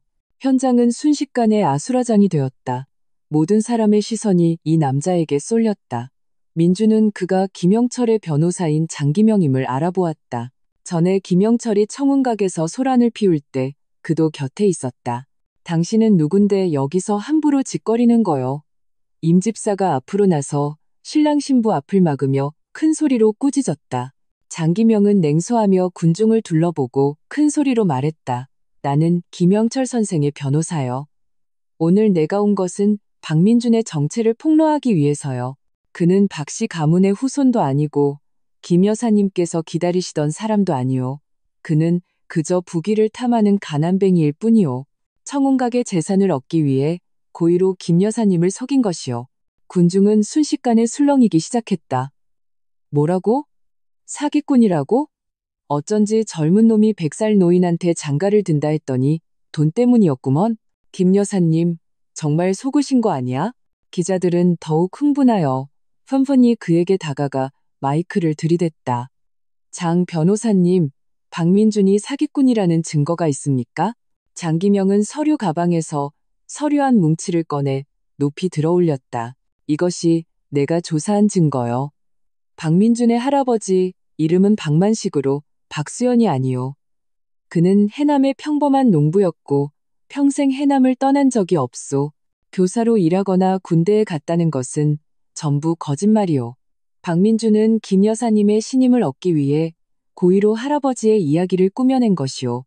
그는 그 박수연이라는 사람과 아무런 관계가 없소. 현장의 웅성거림은 더욱 커졌다. 의심의 눈초리가 민준에게 쏟아졌다. 민준의 안색은 순식간에 창백해졌다. 그는 김영철이 자신의 할아버지를 조사하고 이런 거짓말까지 꾸며낼 줄은 꿈에도 몰랐다. 거짓말. 민준은 참지 못하고 반박했다. 우리 할아버지 성함은 박수연이 맞습니다. 할머니께서 직접 말씀해 주셨습니다. 다만 나중에 집안 사정으로 이름을 바꾸셨을 뿐입니다. 말뿐인 소리. 장기명이 비웃었다. 누가 당신 말을 증명할 수 있어? 당신 할머니는 지금 병원에 있고 설령 그렇게 말했다 해도 당신이 시킨 것일 수 있지. 김 여사님, 제발 그에게 속지 마십시오. 그는 여사님의 재산을 가로채려는 것뿐입니다. 김순희의 안색은 여전히 평온했다. 그녀는 민준의 손을 가볍게 두드리며 그에게 흥분하지 말라는 신호를 보냈다. 그리고는 장기명을 보며 차가운 어조로 말했다. 장 변호사, 민준이가 사기꾼이라고 했는데 확실한 증거라도 있어? 고작 서류 한 장으로 우리 사이의 약속을 부정하려는 것이오? 증거요? 장기명이 의기양양하게 웃었다. 증거는 바로 박민준이 자신이 박수연의 후손임을 증명할 아무것도 내놓지 못한다는 것이오. 그는 할아버지가 오패를 남겼다고 했지만 오패는 이미 잃어버렸다고 했어. 이건 그가 꾸며낸 거짓말일 뿐이오. 김 여사님, 믿지 못하시겠다면 그에게 증거를 내놓으라고 해보시오. 모든 사람의 시선이 민준에게 쏠렸다. 그가 증거를 내놓기를 기다렸다. 민준의 손에는 식은땀이 흘렀다. 그는 정말로 증거를 내놓을 수 없었다. 옥패는 잃어버렸고 할머니의 말은 직접적인 증거가 될 수 없었다. 그는 어떻게 해야 할까? 바로 그때 김순희가 갑자기 입을 열었다. 증거, 내가 가지고 있어. 그녀는 민준의 부축에서 벗어나 천천히 뜰 중앙에 탁자로 걸어갔다. 임 집사가 황급히 붉은 비단함을 건넸다. 김순희는 함을 받아 조심스럽게 열었다. 함 안에는 옥패 하나가 놓여 있었다. 옥패는 타원형으로 질감이 온윤하고 색이 비추처럼 푸르렀다. 위에는 전서체로 수연 저샨이라는 두 글자가 새겨져 있었다. 옥패의 가장자리는 달아있어 오랫동안 소중히 간직해온 것임을 알 수 있었다. 이 옥패는 70년 전 수연 씨가 나에게 준 것이오. 김순희는 옥패를 들어 모든 사람이 볼 수 있도록 높이 치켜들었다. 그는 이것이 박씨 가문의 갑오이며 총 2개가 있다고 했소. 하나는 나에게 우리의 정표로 주었고 다른 하나는 그의 가족에게 남겨두어 훗날 서로를 알아볼 증표로 삼겠다고 했소. 그는 또한 옥패에 새겨진 수연이라는 2글자가 그의 본명이며 우리 약속의 증인이라고 했소. 군중은 다시 한번 술렁였다. 기자들의 카메라는 그 옥패를 향해 미친 듯이 플래시를 터뜨렸다. 이 옥패가 바로 가장 좋은 증거요. 김순희의 목소리는 우렁차고 단호했다. 민준이가 비록 다른 옥패를 잃어버렸지만 그의 외모, 그의 성씨, 그리고 그의 할머니의 증언 모두가 수연 씨의 당시 상황과 완전히 일치하오. 게다가 하늘의 뜻이 그를 내가 가장 필요로 할 때 나타나게 하여 내가 70년의 기다림을 이룰 수 있게 해주었소. 이것이 가장 좋은 증명이 아니고 무엇이겠소? 장기명의 안색이 순식간에 굳어졌다. 그는 김순희가 정말로 이런 정표를 가지고 있을 줄은 몰랐다. 이 옥패는 위조된 것일지도 모르오. 그가 우겼다. 누가 알겠소? 당신이 이 혼례를 성사시키기 위해 일부러 사람을 시켜 만든 가짜 옥패일지. 위조? 김순희가 냉소했다. 이 옥패는 1940년대의 고옥구유이오. 그 위에 녹과 마모 흔적은 현대기술로 위조할 수 있는 것이 아니오. 여기 옥을 아는 분이 계시면 와서 이 옥패의 진위를 감정해 보시오. 군중 속에서 백발이 성성한 노인이 걸어 나왔다. 그는 광주에서 유명한 고미술 감정가였다. 노인은 옥패를 받아 잠시 자세히 살핀 후 손으로 옥패의 표면을 부드럽게 쓰다듬었다. 그리고는 고개를 끄덕이며 큰 소리로 말했다. 여러분, 이 옥패는 확실히 1940년대의 고옥이 맞습니다. 질감은 최상급 옥이며 위에 전서체, 수연 2글자는 필법이 고풍스럽고 조각이 정교하여 절대 현대에 위조된 것이 아닙니다. 게다가 옥패의 녹과 마모 흔적이 자연스러워 오랫동안 착용하고 소장한 특징과 부합합니다.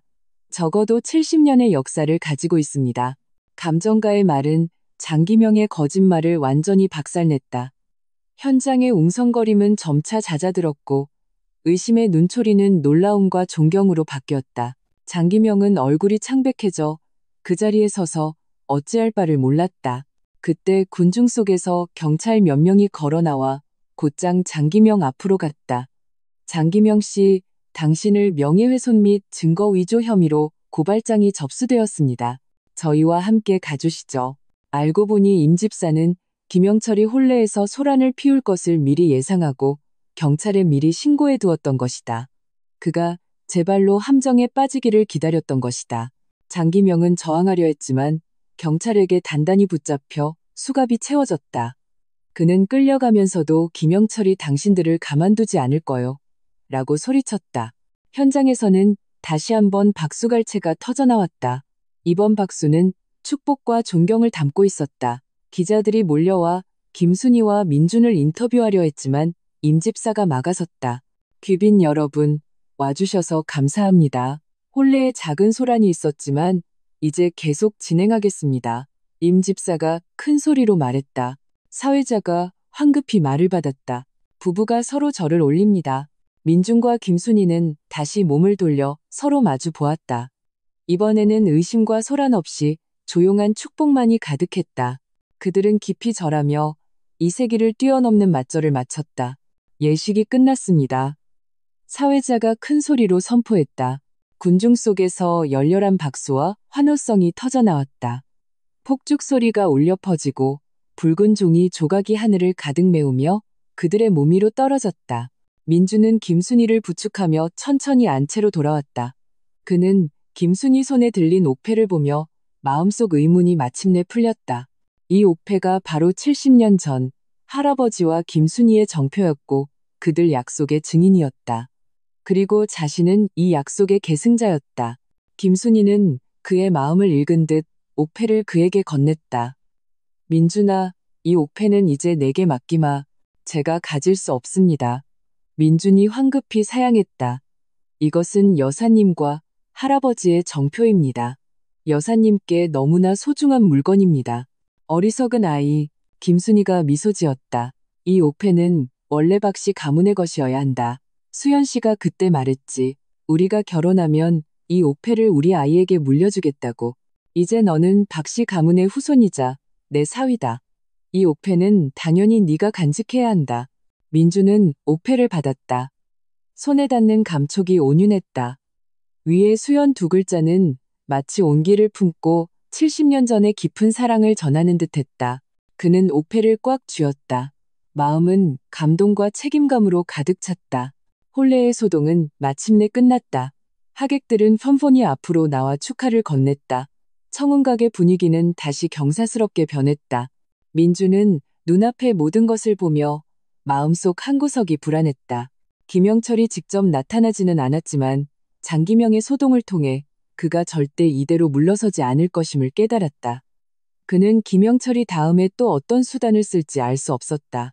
김순희는 그의 걱정을 알아챈 듯 그의 손을 가볍게 두드리며 나직이 말했다. 걱정 마라. 모든 것은 지나갔다. 이제 너에게 모든 진실을 말해줄 때가 되었다. 민주는 김순희를 보며 기대로 가득 찼다.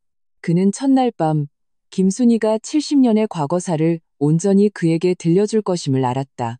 그 옥패 뒤에는 또 얼마나 많은 알려지지 않은 이야기가 있을까? 할아버지는 왜 이름을 바꾸셨을까? 그와 김순희 사이에는 또 어떤 세월 속에 묻힌 사연들이 있을까? 석양이 서쪽으로 기울며 청운각의 뜰을 붉게 물들였다. 하늘도 신랑 신부의 옷도 붉게 물들었다. 이 파란만장했던 세기의 혼례는 마침내 막을 내렸다. 그리고 박민준과 김순희의 이야기는 이제 막 시작되고 있었다. 첫날 밤 70년의 기다림이 마침내 모든 비밀을 풀어낼 것이다. 첫날 밤의 방은 청운각 2층 동쪽 행랑채 김순희가 평생을 살아온 방에 마련되었다.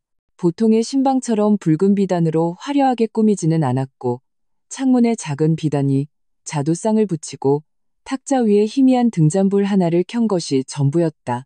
방 안은 따스한 기운으로 가득했다.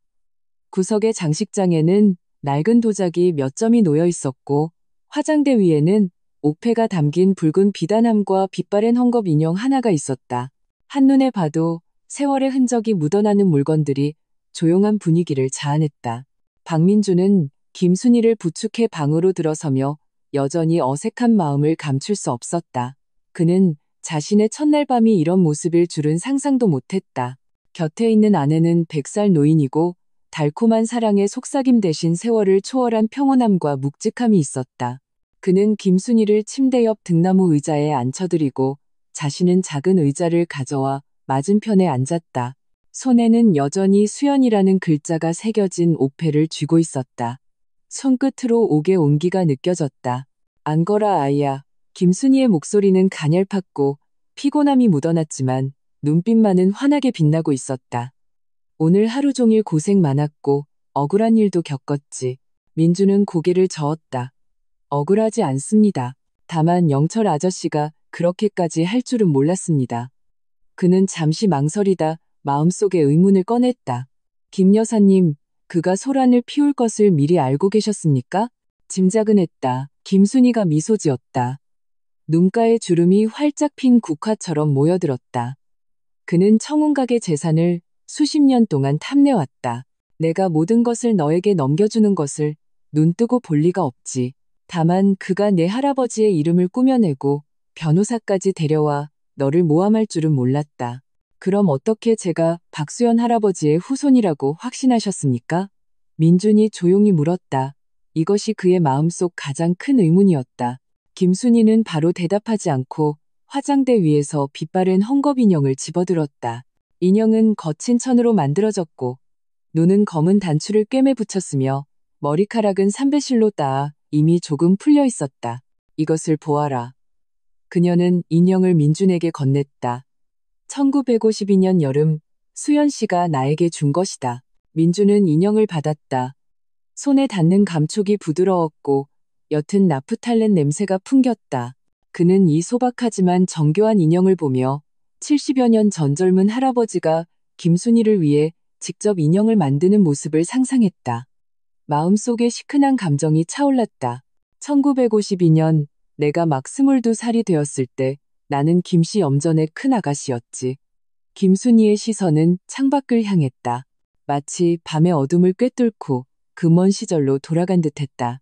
그의 염전을 확장하며 축제를 열었는데 학교에서 공연을 하러 왔어. 수연 씨가 그때 학생들을 인솔한 교사였지. 그는 물 빠진 푸른 무명옷을 입고 무대 위에서 시를 낭송했는데 목소리는 우렁차고 노는 별처럼 빛났어. 나는 그런 사람을 처음 보았고 그만 넋을 잃고 말았지. 등잔불 빛이 그녀의 얼굴 위에서 흔들리며 눈가의 부드러움을 비추었다. 축제가 끝난 후 나는 감사의 인사를 한다는 핑계로 그를 찾아갔어. 그는 아주 수줍어했고 말할 때마다 얼굴을 붉혔지. 하지만 다른 사람들처럼 나에게 아첨하지는 않았어. 우리는 오랫동안 이야기를 나누었어. 염전의 소금에 대해, 그가 가르치는 학생들에 대해, 먼 곳의 전쟁에 대해. 그는 전쟁이 끝나면 안정적으로 아이들을 가르치고 좋아하는 여자와 결혼해서 평범하게 사는 것이 가장 큰 소원이라고 했지. 그 후에는요? 민준이 조용히 물었다. 그녀의 회상을 방해할까봐 조심스러웠다. 그 후 우리는 자주 만났어. 김순이의 입가에 미소가 번졌다. 그는 기차를 타고 나를 보러 왔지. 올 때마다 시집 한 권이나 들꽃 한 다발을 가져왔어. 우리는 염전역 갈대밭을 함께 걸었어. 그는 나에게 시를 읽어주었고 나는 그에게 소금이 만들어지는 과정을 이야기해 주었지. 그는 내 눈이 소금물처럼 짜다고 했고 내 미소는 설탕보다 달다고 했어. 1953년 추석에 그는 이 옥패를 가지고 나를 찾아왔어. 김순이는 민준 손에 들린 옥패를 가리켰다. 그는 이것이 박씨 가문의 갑오이며 총 2개가 있다고 했지. 그중 하나를 나에게 정표로 주었어. 그는 석 달치 월급을 모으면 청혼각에 와서 정식으로 청혼하겠다고 했지. 그날 밤 달이 아주 둥그렇고 우리는 뜰에서 달을 보며 평생 함께하고 영원히 헤어지지 말자고 소원을 빌었어. 거기까지 말했을 때 김순희의 목소리가 잠겼다. 그녀는 손을 들어 눈가에 눈물을 닦았다. 하지만 우리는 운명이 그렇게 잔인할 줄은 몰랐어. 얼마 지나지 않아 혼인 금지령이 내려졌지. 출신이 다르고 사회 계층이 다른 사람은 결혼할 수 없다는 법이었어. 나는 염전 주인의 딸이었고 그는 외지에서 온 교사였지. 집안 성분도 좋지 않았고 우리의 혼사는 양가 부모님의 반대에 부딪혔을 뿐만 아니라 정부에서도 금지했어. 그는 나와 함께하기 위해 몰래 나에게 군대를 따라 남으로 가겠다고 했어. 김순희의 목소리에는 깊은 안타까움이 묻어났다. 그는 그곳에는 혼인 금지령이 없으니 그곳에서 자리를 잡으면 나를 데리러 오겠다고 했지. 우리는 그곳에서 결혼하고 다시는 헤어지지 말자고. 나는 그를 보내고 싶지 않았지만 그것이 우리의 유일한 희망이라는 것을 알았어. 헤어지던 날은 해남역이었지.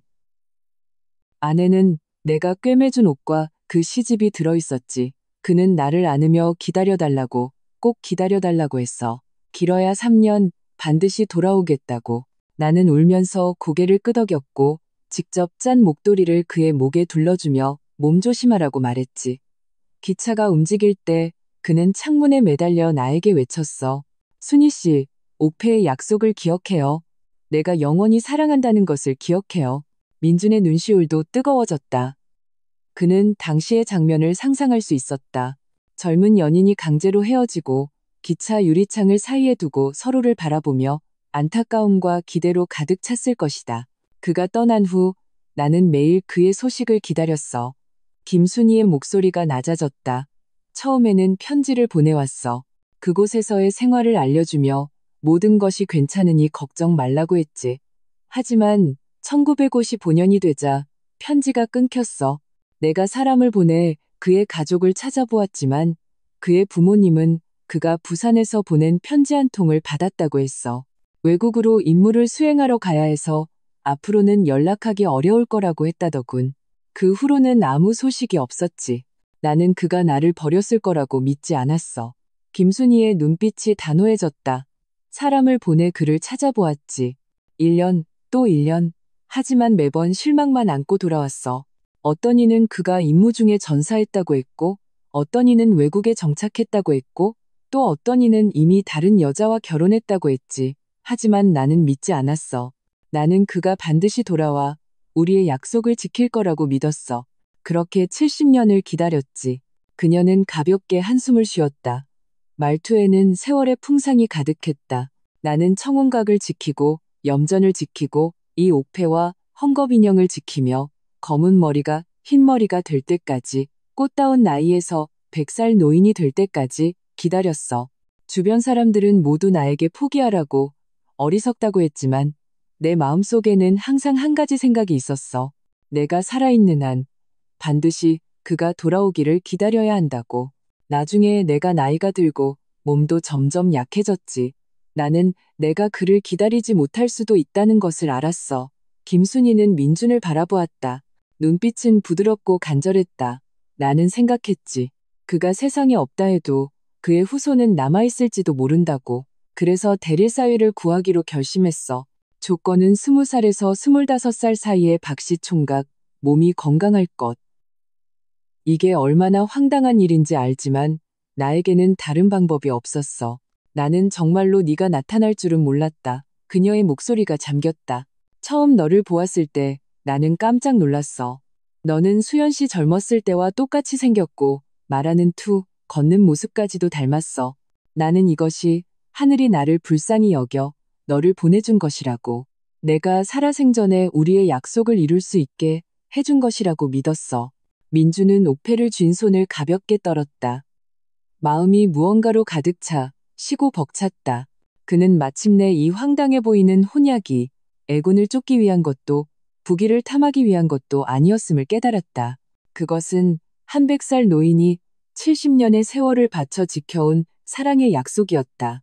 그는 김순희와 결혼하는 것이 아니라 할아버지를 대신하여 70년 늦은 혼례를 치르는 것이었다.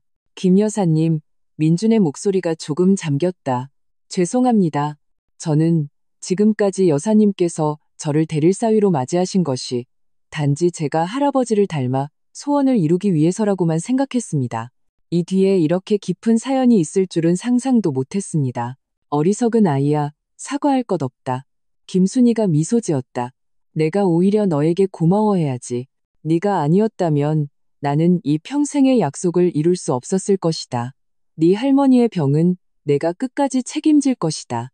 청운각의 재산은 원래 내 것이어야 한다. 너는 수연 씨의 후손이고 우리 약속의 계승자니까. 그럼 할아버지는 나중에 어떻게 되셨습니까? 민주는 마음속 마지막 의문을 참지 못하고 물었다. 김순이의 눈빛이 어두워졌다. 그녀는 고개를 저었다. 나도 모른다. 내가 수십 년 동안 사람을 보내 찾아보았지만 그의 확실한 소식은 없었어. 어쩌면 정말 전사했을 수도 있고 어쩌면 어딘가에 갇혀 돌아올 수 없었을 수도 있지. 하지만 이제 그런 것은 중요하지 않아. 중요한 것은 우리의 약속이 이루어졌다는 것이야. 그녀는 잠시 말을 멈추고 민준을 보며 나직이 말했다. 민준아, 내가 너를 사위의 이름으로 내 곁에 두는 것이 너에게 억울한 일이라는 것을 안다. 너는 나를 정말 아내로 생각할 필요 없다. 나를 네 할머니, 네 혈육으로 생각해 주렴. 나는 그저 남은 생 동안 네가 곁에 있어주고 네가 잘 살고 가정을 이루는 모습을 보고 싶을 뿐이다. 민주는 김순이의 주름 가득한 얼굴을 보며 강한 감동이 솟아올랐다. 그는 고개를 저었다. 억울하지 않습니다. 김 여사님. 여사님의 사위가 되어 할아버지를 대신하여 약속을 이룰 수 있는 것은 저의 영광입니다. 이제부터 제가 여사님을 잘 모시겠습니다. 제 할머니를 모시든 말입니다. 마지막까지 여사님 곁을 지키겠습니다. 등잔불 빛이 점점 어두워지고 밤은 더욱 깊어갔다. 방 안은 조용했다. 두 사람의 숨소리와 창밖에서 가끔 들려오는 벌레 소리뿐이었다. 민주는 온기가 느껴지는 옥패를 쥐고 할아버지와 김순이 사이에 70년을 뛰어넘는 깊은 사랑을 느끼는 듯했다. 그는 이 순간부터 자신의 인생이 더 이상 자신과 할머니만을 위한 것이 아님을 알았다. 그는 묵직한 사랑과 세월을 뛰어넘는 약속을 짊어지게 되었다. 다만 그의 마음속에는 작은 의문 하나가 남아 있었다. 할아버지는 정말 전사하셨을까? 아니면 돌아오지 못한 다른 사정이 있었을까? 김영철은 이번에 실패했지만 그가 아직도 암암리의 음모를 꾸미고 있지는 않을까? 그리고 임 집사는 왜 그때 그 편지들을 태웠을까? 이 모든 의문이 씨앗처럼 그의 마음속에 뿌리를 내리고 싹을 틔웠다. 그는 답을 찾아야만 했다. 자신을 위해서뿐만 아니라 김순이를 위해, 할아버지를 위해, 그리고 세월 속에 묻힌 이 깊은 사랑을 위해. 김순이는 피곤한 듯 등나무 의자에 기댄 채 천천히 눈을 감았다. 입가에는 만족스러운 미소가 걸려 있었다. 민주는 일어나 조용히 그녀에게 얇은 담요를 덮어주었다. 그리고는 옆 의자에 앉아 옥패를 쥐고 창밖의 달빛을 바라보았다. 달빛이 창문을 통해 방 안으로 쏟아져 들어와 탁자 위에 헝겊 인형과 붉은 비단함을 비추었다. 그리고 70년을 뛰어넘는 이 사랑의 전설도 함께 비추었다. 첫날 밤은 조용했다. 소란도 열정도 없었다. 오직 한편이 과거사와 한 가지의 약속, 그리고 서로를 위로하는 두 마음뿐이었다. 민주는 이 밤이 자신의 인생에서 가장 잊을 수 없는 밤이 될 것임을 알았다. 그리고 그와 김순이, 박씨 가문과 김씨 가문의 이야기는 아직 끝나지 않았다는 것도. 혼례 후의 나날은 평온하게 흘러갔다. 박민주는 김순이의 침실로 옮기지 않고 여전히 서쪽 행랑채에 머물렀다. 매일 아침 병원에 가서 할머니를 뵙고 아침 식사를 함께하고 산책을 했다. 할머니의 기운이 좀 나아지면 청운각으로 돌아와 임 집사를 도와 집안일을 돌보았다. 점심에는 김순이와 함께 식사하고 저녁에는 다시 병원으로 가 간병인을 대신했다. 김순이의 몸은 좋았다 나빴다를 반복했지만 민준을 볼 때마다 늘 미소를 지었다. 그녀는 더 이상 사위라는 명분을 언급하지 않고 그를 친손자처럼 아꼈다.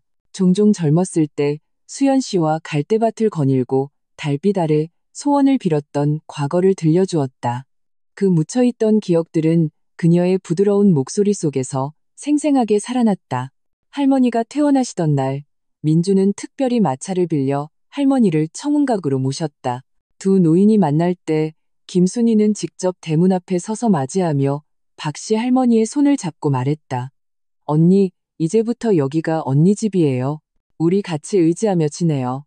박씨 할머니는 웅장한 청운각을 보고 또 눈앞에 인자한 100살 노인을 보며 마음이 감사함으로 가득 찼다. 그녀는 마침내 자신의 목숨을 구해준 귀인이 이토록 정이 깊은 사람이라는 것을 알았다. 나중에 민준이 할아버지와 김순희의 이야기를 할머니께 들려드리자 박씨 할머니는 눈물을 흘리며 김순희의 손을 잡고 말했다. 순희 동생, 너무 고생 많았소. 그렇게 오래 기다리다니. 두 풍파를 겪은 노인은 그렇게 서로에게 가장 가까운 사람이 되었다. 할머니를 모신 후 민주는 할아버지의 행적을 조사하기 시작했다. 그는 임집사가 편지를 태울 때 혼인 금지령을 언급했던 것을 기억하고 할아버지의 흔적을 찾아보기로 마음먹었다. 김순희는 그 말을 듣고 상자 밑에서 누렇게 바른 쪽지 하나를 꺼내주었다. 위에는 주소 하나가 적혀 있었다. 이건 수연 씨가 예전에 살던 곳 주소야. 가보면 혹시 단서를 찾을 수 있을지도 몰라. 민주는 쪽지를 들고 기차에 올랐다. 70여 년이 지난 지금 도시는 옛 모습이 아니었다. 쪽지의 거리 이름은 여러 번 바뀌었고 그는 여러 노인에게 물어본 끝에 낡은 골목 깊숙한 곳에서 그 낡은 목조 가옥을 찾았다. 가옥은 허물어져 벽이 벗겨지고 뜰에는 잡초가 무성했다. 오랫동안 사람이 살지 않은 것이 분명했다. 그는 옆집 문을 두드렸다. 백발이 성성한 노인이 문을 열었다. 그가 예전에 이곳에 살았던 박수연이라는 사람을 찾는다고 하자 흐릿한 눈에 한 줄기 빛이 스쳤다. 박 선생님 말씀이시오? 그분은 그때 이 동네에서 유명한 좋은 선생님이셨지. 노인은 주씨라고 했고 당시 박수연의 이웃이었으며 지금은 90살이 넘었다. 그는 민준에게 박수연이 정말로 이곳에 살았으며 근처 초등학교의 국어교사였고 성품이 온화하여 학생들이 모두 그를 좋아했다고 말했다. 1953년 가을 박수연은 갑자기 이사를 갔는데 군대를 따라 남으로 간다고 했다. 떠나기 전 그에게 집을 봐달라고 부탁하며 나중에 꼭 돌아올 거라고 했다고 한다. 하지만 돌아오지 않으셨소. 줄씨 할아버지는 한숨을 쉬었다.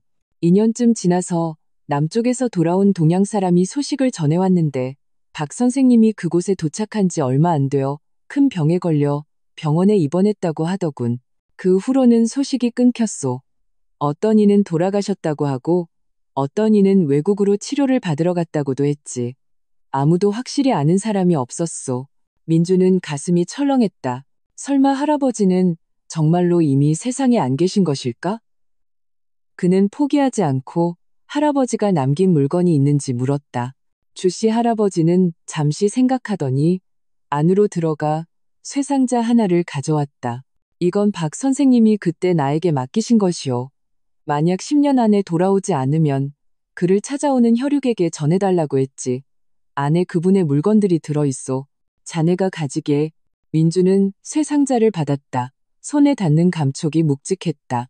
열어보니 안에는 누렇게 바랜 일기장 한 권, 만년필 한 자루, 그리고 반으로 쪼개진 옥패 조각이 들어있었다. 그는 떨리는 손으로 일기장을 펼쳤다. 할아버지의 익숙한 글씨가 눈에 들어왔다. 그 글씨는 어렸을 때 할머니가 소중히 간직하시던 낡은 편지에서 보았던 것과 똑같았다. 일기장에는 할아버지가 남으로 내려간 후의 생활이 기록되어 있었다. 1953년 겨울 그는 부산에 도착했다. 먼저 일자리를 구해 자리를 잡고 그 후에 김순희를 데려올 방법을 찾으려 했다. 하지만 도착한 지 얼마 안 되어 당시에는 불치병이었던 폐결핵에 걸려 군 병원에 입원했다. 치료 기간 동안 그는 여러 번 김순희에게 편지를 썼지만 모두 감감무소식이었다. 나중에야 당시 남북 간 통신이 단절되었고 김씨 가문의 일부 반대자들이 중간에서 방해하여 그 편지들이 김순희에게 전혀 전달되지 않았다는 것을 알게 되었다. 1955년 할아버지의 병세가 조금 호전되자 그는 몰래 해남으로 돌아가려 했지만 혼인 금지령 관련 규정 위반으로 출국이 금지되어 남쪽에 머물 수밖에 없었다. 일기장의 마지막 페이지는 1960년 늦가을에 쓰여 있었다. 글씨는 이미 조금 흘려쓴 상태였다. 순희 씨, 나는 아마 돌아가는 날을 맞이하지 못할 것 같소. 병은 점점 깊어지는데 당신을 그리워하는 마음은 더욱 강해지요. 그 옥패는 우리의 약속이요. 만약 다음 생이 있다면 내가 꼭 당신을 먼저 찾아가 다시는 헤어지지 않겠소. 만약 후손이 있다면 그가 나를 대신하여 못다 한 소원을 이루어 주기를, 당신에게 잘해주기를 바라오. 마지막에는 할아버지의 서명과 이미 말라버린 눈물 자국 하나가 남아 있었다. 민주는 일기장을 쥔 채 눈물을 참지 못하고 흘렸다. 70년의 기다림, 70년의 그리움. 할아버지는 돌아오고 싶지 않았던 것이 아니라 병과 시대의 족쇄에 묶여 있었던 것이다. 생의 마지막 순간까지 김순희를 그리워하고 있었다. 청운각으로 돌아와 민주는 일기장을 김순희에게 건넸다. 김순희는 돋보기를 쓰고 한자 한자 읽어 내려갔다. 양손이 계속 떨렸고 눈물이 주름을 타고 흘러내려 누런 종이 위에 떨어졌다. 수연 씨, 내가 당신이 나를 버리지 않을 줄 알았어요. 그녀는 흐느끼며 미약하지만 단호한 목소리로 말했다. 당신은 평생 나를 기다렸고 나도 평생 당신을 기다렸어요. 이제 민준이가 왔으니 우리의 약속은 이루어졌어요. 이제 편히 쉬세요. 임 집사는 옆에 서서 이 광경을 보고 마침내 눈시울을 붉혔다. 그는 앞으로 나서 말했다. 여사님, 죄송합니다. 제가 그때 여사님을 속였습니다. 그는 고백했다. 그때 태운 것은 할아버지의 편지가 아니라 김씨 가문의 먼 친척들과 반대자들이 보낸 협박 편지였다고. 그들은 김순희가 박수연을 고집스럽게 기다리면 김씨 가문의 명성과 재산에 영향이 갈까봐 두려워 편지로 그를 협박하고 심지어 박수연의 가족에게 해를 가하겠다고 위협했다고 한다.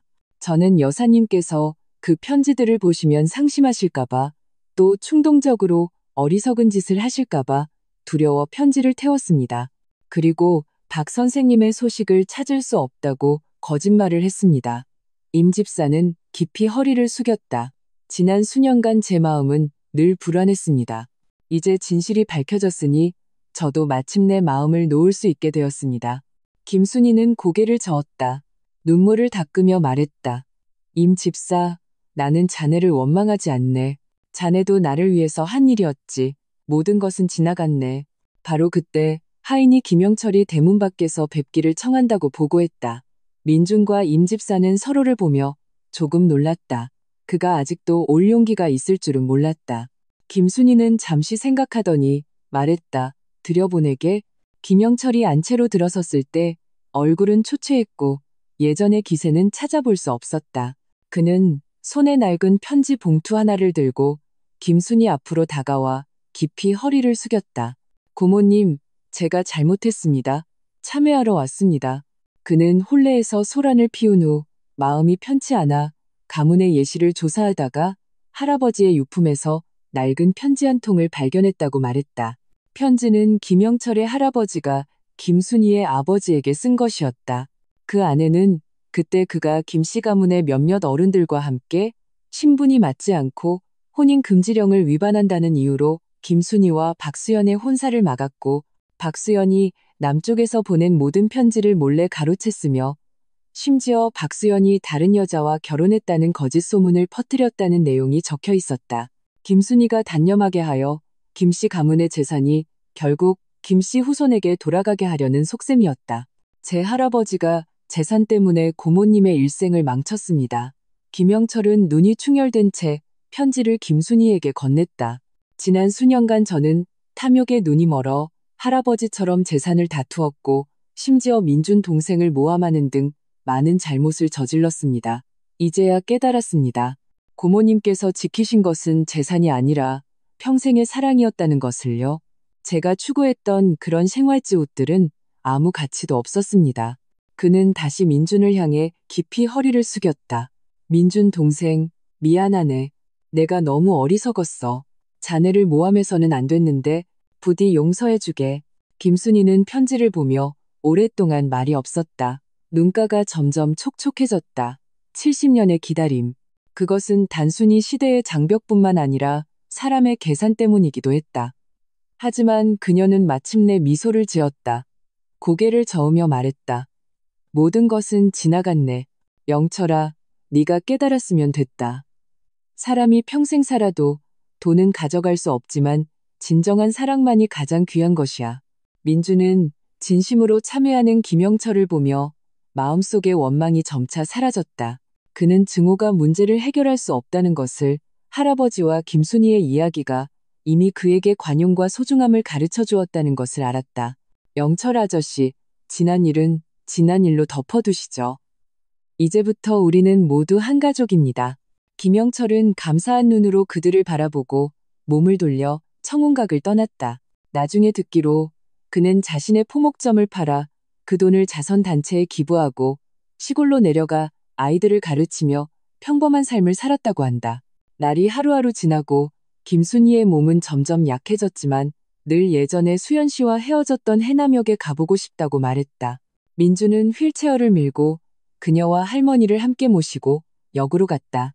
70여 년이 지나 역은 이미 새로 지어졌고 철로는 먼 곳으로 뻗어 있었다. 햇살이 선로 위에 쏟아져 금빛으로 반짝였다.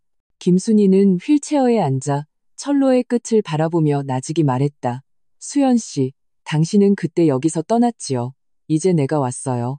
우리 손자를 데리고 당신을 보러 왔어요. 민주는 그녀의 손을 잡고 조용히 말했다. 할아버지께서도 분명 보고 계실 겁니다. 여사님께서 평생 그를 기다리셨고 마침내 우리가 약속을 이루었다는 것을요. 김순희는 웃었다. 아주 만족스러운 미소였다. 그녀는 품에서 그 수연 옥패를 꺼내 민준의 손바닥에 놓아주고 또 다른 옥패를 꺼내 들었다. 그것은 임집사가 나중에 상자 밑에서 찾아낸 것으로 박수연이 가족에게 남겨두었던 다른 옥패였다. 임집사는 김순희가 보면 상심할까봐 줄곧 소중히 간직하고 있었다. 이 두 옥패 네가 간직해라. 나중에 네 아이에게 물려주렴. 시대가 어떻게 변하든 진정한 사랑은 영원히 변하지 않는다는 것을 기억하게 해줘라. 민주는 두 개의 온윤한 옥패를 꽉 쥐고 힘차게 고개를 끄덕였다. 석 달 후 김순희는 잠결에 편안히 세상을 떠났다. 얼굴에는 만족스러운 미소가 걸려 있었다. 임종 전 그녀는 민준과 할머니의 손을 잡고 말했다. 나는 이제 수연 씨를 만나러 가요. 이 생에서 나는 그를 저버리지 않았고 우리의 약속도 저버리지 않았어요. 민주는 김순희의 유언에 따라 그녀와 할아버지의 유고를 해남의 언덕에 합장했다. 묘비에는 부부라고 새기지 않고 박수연, 김순희, 70년 약속, 마침내 이루다라고만 새겼다. 무덤 앞에는 두 그루의 개수나무를 심었다. 매년 가을이면 꽃향기가 가득하여 마치 이 세기를 뛰어넘는 깊은 사랑을 이야기하는 듯했다. 김순희는 유언을 남겨 청운각의 재산과 염전의 지분을 모두 자선단체에 기부하고 수연, 순희교육재단을 설립하여 가난한 학생들이 공부할 수 있도록 도왔다. 그것은 할아버지가 이루고 싶었던 교육자의 꿈을 이뤄주는 것이었다. 민주는 아무 재산도 받지 않고 여전히 평범한 삶을 살았다. 그는 해남의 작은 초등학교에서 교사가 되었다. 마치 옛날의 할아버지처럼 부드러움과 인내심으로 모든 학생을 대했다.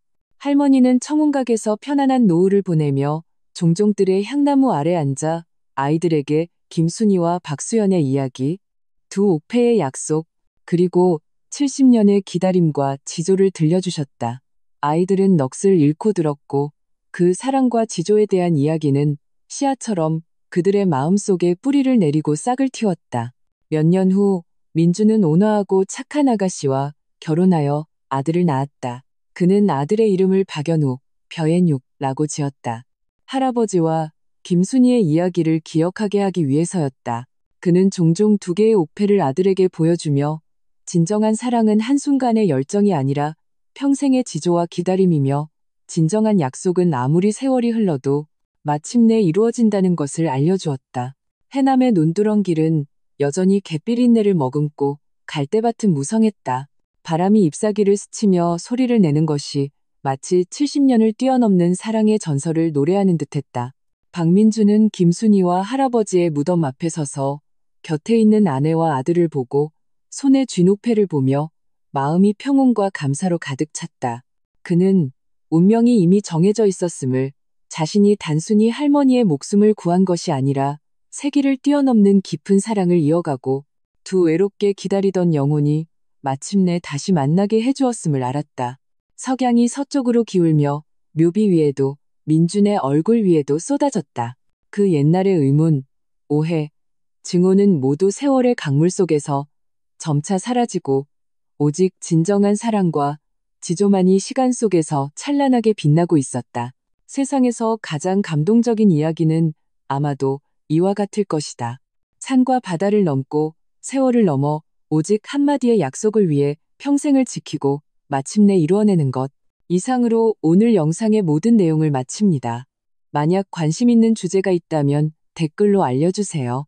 여기까지 보셨다면 구독 한번 누르고 가주세요.